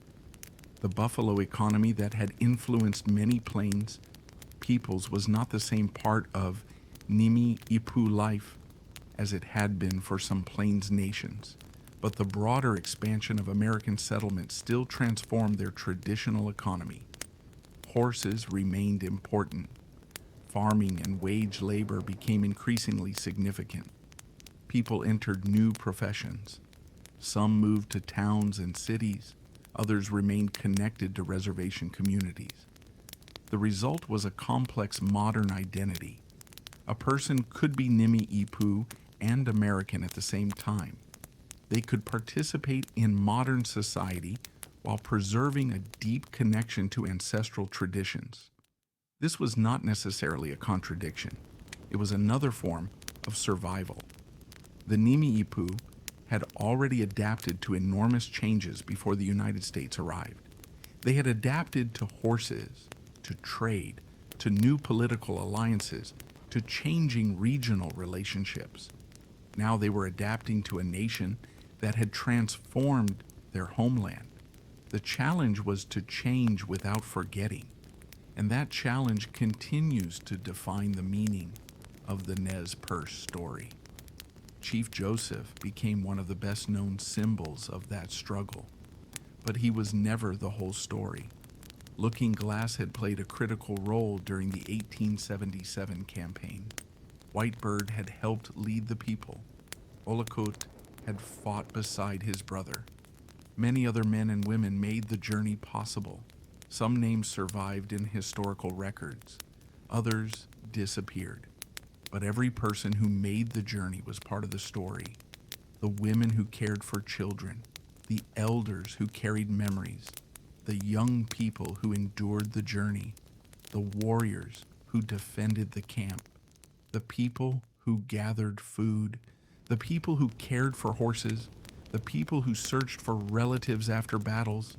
The retreat could not have happened without all of them. This is why the phrase Nez Perce War can sometimes make the story sound smaller than it really was. It was a war, but it was also a migration, a refugee journey, a struggle over homeland, and a story about families caught between two worlds. The Nimi'ipuu did not choose the circumstances that created the journey. They responded to them, and their response became one of the most remarkable episodes in the history of the American West. As the years passed, the physical distance between the Nimi'ipuu and their old homeland remained, but memory shortened that distance. Stories could carry people back, names could carry people back, songs could carry people back. And whenever the Wallowa Valley was mentioned, the old homeland returned. The mountains were there again, the rivers were there, the horses, the camps, the families, the ancestors, the memories. Home could exist in the heart even when it could not be fully restored in reality. And perhaps that was the greatest lesson of Chief Joseph's life. He could not force the government to return everything his people had lost, but he could make sure the loss was remembered. He could tell the story. He could speak for those who could no longer speak. And he could pass the responsibility of memory to the next generation. The war had ended. The journey had ended. But the story continued. And as the 20th century approached, a new generation of Nimi'ipuu would inherit not only the wounds of the past, but also the responsibility to preserve what had survived. The story of the Nimi'ipuu had traveled far beyond the mountains of their homeland. The War of 1877 had become part of American history. The retreat had become legendary. Chief Joseph had become famous. But for the Nimi'ipuu, the story was never simply about a famous leader. It was about an entire people. And now, as the years passed, a new generation was growing up with memories of a world they had never personally seen. They heard about the Wallowa Valley. They heard about the long journey. They heard about the battles. They heard about Bear Paw Mountain. And they heard about the people who never came home. The challenge was keeping those memories alive, because the world around the Nimi'ipuu was changing quickly. The old trails were becoming roads. Railroads connected distant towns. Settlers continued transforming the Northwest. Modern schools were replacing many traditional forms of education, and government policies continued pushing Native communities toward assimilation. The Nimi'ipuu had entered a new era. They could no longer live exactly as their ancestors had, but they could decide what parts of their heritage would survive. And this became one of the most important struggles of the 20th century. Language was one of the first things that required protection. The Nimi'ipuu language had survived generations of change, but English was becoming dominant. Children were increasingly educated in English. Some families stopped using the ancestral language as often. Over time, this created a danger. Words could disappear. Stories could become harder to understand. Traditional knowledge could be lost, but elders continued teaching. They remembered words that younger people might otherwise never hear. They remembered traditional names, they remembered stories, and they passed those memories forward. A language is more than a collection of words. It carries a way of seeing the world. It tells people how relationships are understood. It preserves names for places. It contains humor, emotion, history, and tradition. So preserving the Nimi'ipuu language became more than an educational project. It became an act of cultural survival. The same was true of traditional ceremonies. For generations, government officials had sometimes treated native traditions as obstacles to assimilation. But the Nimi'ipuu continued finding ways to preserve them. Family gatherings remained important. Traditional knowledge remained important. Songs and stories remained important. And the connection between generations remained powerful. The older generation carried memories of the past. The younger generation carried hopes for the future. Between them was the responsibility of continuity. Chief Joseph understood this deeply. He had spent years trying to make Americans understand the importance of homeland. But as he grew older, his role changed. He was no longer simply the leader of people fleeing the army. He became a keeper of memory. His life itself had become a reminder of what had happened. He had experienced the loss of his homeland. He had experienced war. He had experienced exile. He had spoken to American officials. He had traveled far from the Wallowa Valley. And through all of it, he continued to remember. He also continued to speak about peace. This was important. Chief Joseph had every reason to be bitter. His people had suffered enormously, but he did not spend his later years calling for endless war. Instead, he continued asking for fairness. He wanted his people treated with dignity. He wanted their rights respected, and he wanted future generations to have a better life. His story became increasingly powerful because of that contrast. The man who had led his people through one of the most extraordinary retreats in American history was not remembered simply for fighting. He was remembered for his refusal to surrender the idea that justice was possible. His fame also attracted visitors. Americans wanted to meet him. Writers wanted his story. Photographers wanted his image. He became a recognizable figure. But behind the public image was a man carrying enormous personal loss. His father was gone. Many relatives were gone. Friends were gone. People who had shared the journey were gone. The world he had known as a young man had largely disappeared. And yet, he continued speaking, he continued remembering, he continued representing his people. Eventually, Chief Joseph's health began to decline. The years of hardship had taken their toll. The long journey, the battles, the exile, the emotional burden, all of these experiences remained part of him. He spent his final years away from the Wallowa Valley he had fought so hard to protect. And in 1904, Chief Joseph died. He was far from the homeland he had spent his life trying to reclaim. His death marked the end of one of the most remarkable lives of the American frontier era, but it did not mark the end of the Nimi'ipuu story. Far from it. The people continued. Their descendants continued living in the Northwest. Their communities continued changing. Their culture continued adapting. And the memory of Joseph continued growing. After his death, his story became even more famous. The famous surrender at Bear Paw became part of American folklore. His name became associated with courage and peace. But the Nimi'ipuu remembered more than the famous words. They remembered the man. They remembered his family. They remembered the people who traveled with him. And they remembered what had been lost. This distinction matters. History can turn complicated human lives into simple symbols. Chief Joseph can become the peaceful Indian leader. The Nez Perce War can become the Great Retreat. Bear Paw can become the final surrender. But the real story was much more complicated. Joseph was a leader navigating impossible circumstances. The Nimi'ipuu were a community divided by treaties, geography, and political pressure.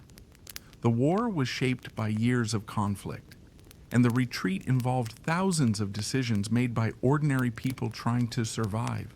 There was no single moment when everything changed. The story developed slowly. A treaty here, a settlement there, a disagreement, a new government order, a broken promise, a confrontation, then another, until eventually the road to war became almost impossible to stop.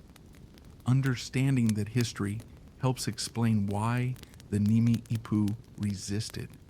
They were not simply reacting to one order in 1877. They were responding to decades of pressure. Their homeland had been reduced. Settlers had moved in. The government had demanded relocation, and some young warriors had chosen violence after years of anger.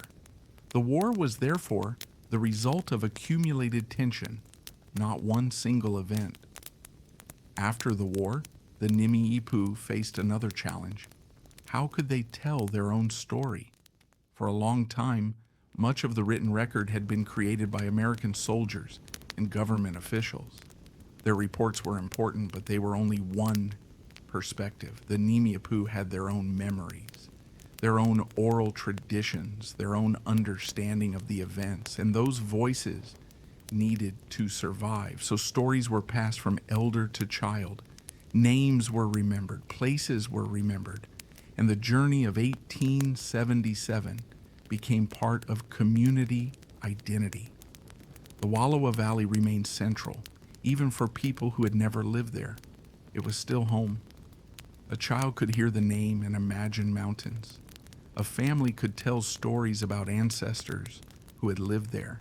A young person could learn about the journey north and understand that their ancestors had once crossed those same mountains. The physical distance could not erase the emotional connection. This became one of the great strengths of Nimi'ipuu culture. Memory created continuity, and continuity created survival. The United States had changed the landscape. It had changed the political system. It had changed the economy, but it had not erased the people. The Nimi'ipuu continued into the 20th century. They entered modern America. They adapted to new jobs. They attended schools. They participated in politics. They used modern technology, but they continued carrying their identity. And eventually, new generations began taking an even more active role in preserving their heritage. They researched family histories. They recorded oral traditions. They preserved cultural practices. They worked to protect their language. They taught younger people about the old stories. The memory of Chief Joseph became part of that work, not as a perfect hero, but as a human being, a leader who faced impossible choices, a man who lost his homeland, a father and son, a person who wanted peace, and a representative of a people who refused to disappear. The War of 1877 had ended decades earlier, but its meaning continued evolving. The retreat was no longer only a military story. It had become a story about native sovereignty, a story about homeland, a story about broken promises, a story about survival, and a story about the power of memory. The Nimi'ipuu had lost the war, but they had preserved something the Army could never capture: their identity, their history, their connection to one another, and their connection to the land. The mountains were still standing, the rivers were still flowing, and the stories were still being told. The journey that began in the Wallowa Valley had ended at Bear Paw, but the journey of the people themselves continued, and the next generations would carry that story farther than any army ever could. The story of the Nimi'ipuu had now entered another generation. The people who had traveled across the mountains in 1877 were growing older. The children who had crossed the country with their families were becoming parents and grandparents. And the young people who had never seen the Wallowa Valley were growing up hearing about it. For them, the homeland was sometimes a place they knew only through stories. A name, a mountain, a river, a valley described by elders. But those stories carried something powerful. They carried belonging. The United States had changed the political boundaries of the Northwest. It had changed the economy. It had changed the landscape, but it could not completely change the way the Nimi'ipuu remembered where they came from. And as the 20th century progressed, that memory became increasingly important. The Nimi'ipuu were no longer living in the world their ancestors had known. The old trails had become roads, towns had grown, railroads had transformed transportation. Modern schools had replaced many traditional forms of teaching. And the American government continued encouraging Native people to assimilate into mainstream society. But the Nimi'ipuu found ways to live in both worlds. Some became teachers, some became farmers, some worked in towns, some served in the military, others became political leaders. Many pursued education, and many continued practicing traditional customs within their families and communities. This was not a return to the past. It was something different, a modern Nimi'ipuu identity, one that carried the past forward. Language remained one of the greatest challenges. For generations, children had been encouraged to speak English instead of their ancestral language. Some had been punished for speaking it. As a result, fewer young people grew up speaking Nimi'ipuu fluently, but elders understood what was at stake. If the language disappeared, more than vocabulary would disappear. Traditional ways of describing the landscape could disappear. Family relationships could become harder to express. Stories could lose meanings that were difficult to translate, and connections to ancestors could become weaker. So, language preservation became an important part of cultural survival. Elders taught younger generations. Words were recorded, stories were preserved, and later, generations began creating new ways to teach the language.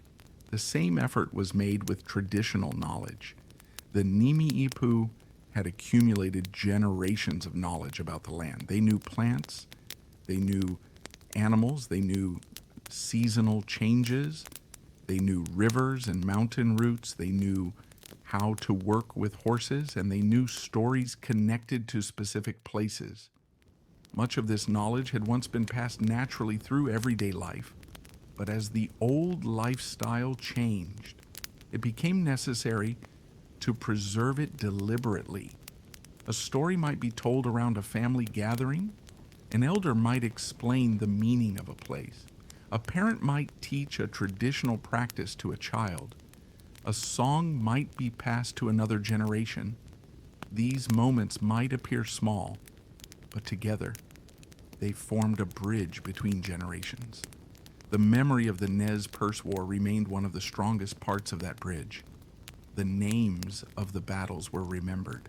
White Bird Canyon, the Big Hole, Canyon Creek, Bear Paw. But the Nimi'ipuu did not remember these places only as battlefields. They remembered the people, the families who were there, the relatives who died, the children who survived, the horses that carried people through the mountains, the elders who struggled to keep moving, and the leaders who made impossible decisions. This was the human side of the war, and it was essential because military history can sometimes make a war seem like a series of movements on a map. An army advances, another force retreats, a battle happens, troops move again, but for the Nimi'ipuu, every movement meant something. A retreat meant leaving home. A battle meant losing someone. A river crossing meant danger. A mountain pass meant exhaustion. And reaching the Canadian border meant hope. The journey was remembered because it had changed the lives of an entire generation. It had also changed how Americans viewed the Nimi'ipuu. Before the war, many Americans knew little about them. After the war, Chief Joseph became famous, the retreat became legendary, the Army's pursuit became a subject of newspapers and books, and the Nimi'ipuu became part of the larger American story of the West. But there was a danger in becoming a legend. A legend can simplify, it can turn complicated people into symbols. Chief Joseph could be remembered only as the peaceful leader who surrendered at Bear Paw. The Nimi'ipuu could be remembered only as warriors who fought the army. But neither image was complete. They were families. They were farmers and hunters. They were parents and children. They were political leaders. They were religious people. They were travelers. They were traders. They were people trying to make decisions in a rapidly changing world. And above all, they were a nation trying to survive. As historians began studying the war more closely, the story became more complicated. Military records were compared with native accounts. Old maps were examined. Family memories were collected. The experiences of women and children received more attention, and the reasons behind the conflict became clearer. The war had not appeared from nowhere. It had grown out of decades of disputes over land. The Treaty of 1855, the Treaty of 1863, the arrival of settlers, the loss of the Wallowa Valley, the pressure to relocate, the anger created by years of conflict, and finally, the violence of 1877. Understanding this history made it harder to describe the war simply as a rebellion. It was also a struggle over homeland and sovereignty. The Nimi'ipuu believed that their ancestral connection to the land could not simply be erased. The United States believed that government authority and treaties gave it the power to determine where they would live. Those two positions collided, and when they did, the result was war. But the story did not stop there. The 20th century brought new opportunities for the Nimi'ipuu to shape their own future. Native political activism grew. Communities increasingly defended their rights. Cultural preservation became more organized. Education became a tool for empowerment rather than simply assimilation. And younger generations began looking back toward their heritage with renewed interest. The old stories were not embarrassing remnants of a vanished world. They were sources of strength. The story of Chief Joseph became especially powerful, but so did the stories of the many people whose names were less famous. Looking Glass, White Bird, Olcott, and countless others. Some had led, some had fought, some had protected children, some had gathered food, some had carried supplies, some had simply survived. Every one of them mattered, because without ordinary people, there would have been no great retreat. There would have been no story to remember, and there would have been no community to carry the memory forward. The Wallowa Valley remained a powerful symbol. Even after decades had passed, the landscape continued to represent home. The mountains still stood, the rivers still flowed, the grass still moved beneath the wind, but now the valley contained farms and roads and private property. The physical world had changed, yet the emotional connection remained. That is one of the strange powers of history.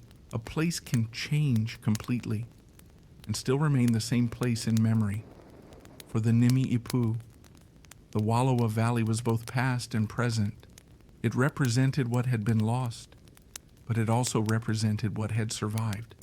The people who remembered it, the stories connected to it, the descendants who continued speaking about it, the cultural identity that had endured despite exile. That survival was not accidental. It required effort. It required elders willing to teach, families willing to remember, young people willing to listen, and communities willing to protect their traditions. The Nimi'ipuu had already survived military defeat. Now they were surviving something more gradual, the pressure to forget. And perhaps that was the greatest struggle of all, because an army can be seen, a soldier can be recognized, a battlefield can be mapped, but cultural loss can happen quietly. A language disappears one generation at a time. A story is forgotten because nobody teaches it. A ceremony stops because nobody remembers how to perform it. A place loses its meaning because its history is no longer known. The Nimi'ipuu understood this, and they continued remembering. They remembered their ancestors. They remembered their homeland. They remembered the war, and they remembered that their story began long before 1877. The Nez Perce War was only one chapter. The Wallowa Valley was only one place. Chief Joseph was only one leader. The Nimi'ipuu story was much larger. And as the modern era continued, the people who had survived the war were no longer simply looking backward. They were looking forward. They were asking a new question, not only how do we remember what happened, but how do we make sure our people have a future? That question would shape the next chapter of their history. The story of the Nimi'ipuu does not end at Bear Paw Mountain. It does not end with the surrender. It does not end with exile. And it does not end with the death of Chief Joseph, because the most important part of this story is what happened afterward. The people survived. They carried their memories forward. They raised children. They preserved traditions. They adapted to a changing country, and they continued to call themselves Nimi'ipuu. The War of 1877 had been devastating, but it was only one chapter in a history that stretched back generations before the United States entered their homeland. Long before soldiers pursued families across the mountains, the Nimi'ipuu had already developed a rich and complex society. They knew the rivers, they knew the mountains, they understood the seasons. They traveled, traded, hunted, fished, raised horses, and passed knowledge from one generation to another. The arrival of the United States changed that world dramatically. Treaties reduced their territory. Settlers entered their homeland. Government officials demanded relocation, and eventually violence erupted. The retreat of 1877 became famous because of its extraordinary distance and the determination of the people who made it. More than 1,000 miles across mountains, through valleys, across rivers, while being pursued by the United States Army. The Nimi'ipuu repeatedly demonstrated remarkable courage and endurance. At Whitebird Canyon, they defeated an army force. At the Big Hole, they suffered devastating losses, but continued. At Bear Paw, they fought until their ammunition and strength were nearly gone. And throughout the journey, they were not simply warriors. They were a community. Children traveled with their parents. Women cared for families and belongings. Elders struggled through difficult terrain. Warriors defended the group. Everyone had a role. And when the journey finally ended, the survivors were not returning home, they were being taken away. That is what makes the surrender at Bear Paw so painful. Canada was close. Freedom seemed within reach. But the Nimi'ipuu were surrounded. Chief Joseph's surrender became famous. But those words should never be separated from everything that came before. He was not simply surrendering a military force. He was making a decision for exhausted families, for children, for elders, for people who had already lost too much. Continuing the fight might have meant even greater suffering. So he chose to stop. The fighting ended. But Joseph's struggle for his people continued. He spent years trying to secure better treatment. He wanted the Nimi'ipuu returned to the Northwest. He wanted his people reunited, and he wanted access to the homeland that had been taken from them. He spoke with American officials, he traveled, he met influential people, and he became known throughout the country. But fame did not restore the Wallowa Valley. This is one of the great tragedies of his story. Americans could admire Chief Joseph without giving him what he wanted most. They could praise his courage without restoring his homeland. They could repeat his words without fully understanding what those words meant. Joseph continued to carry the memory of the Wallowa Valley. He carried the memory of his father. He carried the memory of those who had died. And he carried the responsibility of speaking for people who had been scattered by war. When he died in 1904, his struggle was not finished. The Nimi'ipuu continued. And perhaps this is where the story becomes most important. History often focuses on endings. The last battle, the final surrender, the death of a famous leader. But communities do not disappear simply because a war ends. The Nimi'ipuu continued living. They entered the 20th century. They adapted to modern society. They worked. They went to school. They served in the military. They participated in American life, and they continued preserving their culture. The Nimi'ipuu language survived. Traditional knowledge survived. Family stories survived. Names survived. Songs and ceremonies survived. The memory of the Wallowa Valley survived. And the story of the 1877 retreat survived. This survival was not passive. It required effort. Elders had to teach. Parents had to remember. Children had to listen. Communities had to protect what remained. And later generations had to make the decision to carry those traditions forward. The Wallowa Valley still exists. The mountains still rise above it. The rivers still move through the landscape. The wind still crosses the grass. The same landscape that once watched Nimi'ipuu families travel through it is still there. And when people remember the valley today, they are not only remembering what was lost, they are remembering what survived. The Nez Perce War also changed the way Americans understood Native resistance. The Nimi'ipuu retreat demonstrated that military power alone could not erase a people's determination. The army eventually stopped the journey, but it could not stop the memories. It could not erase the names. It could not erase the stories. And it could not erase the connection between the Nimi'ipuu and their homeland. That connection passed from generation to generation. A child heard about an ancestor. A grandchild heard about the retreat. An elder explained the meaning of a mountain. A family remembered a name, and suddenly the past was alive again. This is how history survives, not only through books, not only through museums, not only through monuments, but through people, through voices, through families, through memory. The Nimi'ipuu story therefore belongs not only to the 19th century, it belongs to the present, and it continues into the future. The people who traveled in 1877 could not have known what their descendants would experience, but they carried something forward that would remain valuable in every age: the determination to remember who they were. The Nez Perce War began because two very different ideas about land and sovereignty collided. It ended with surrender. But the larger questions did not disappear. Who has the right to decide where a people belongs? What happens when treaties are interpreted differently by those who sign them? Can a homeland be reduced to a boundary on a map? What does it mean to lose your home?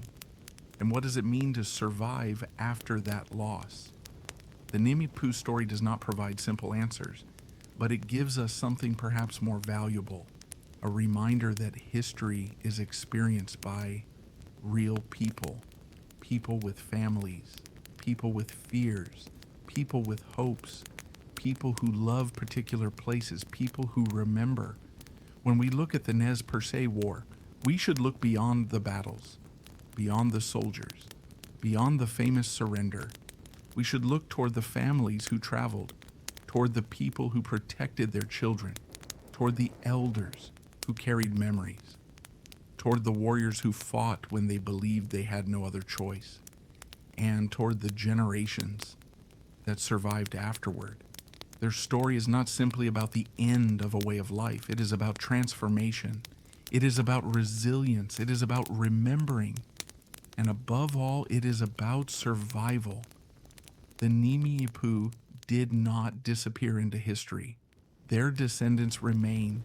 Their traditions remain. Their memories remain. And their voices continue to tell a story that began long before the United States Army ever entered the mountains. So when we remember Chief Joseph, let us remember more than the surrender. Remember the people he led. Remember the families. Remember the journey. Remember the homeland. Remember the losses. And remember what survived. The soldiers eventually left the mountains. The camps disappeared. The battlefields became quiet. Generations passed. But the rivers continued flowing. The mountains remained, and the stories continued. The journey of 1877 ended at Bear Paw, but the journey of the Nimi'ipuu did not. It continues through their descendants, their culture, their memories, and every generation that refuses to forget. That is the lasting legacy of the Nez Perce War. Not simply a story of war, not simply a story of surrender, but a story of a people who endured and continued to remember where they came from.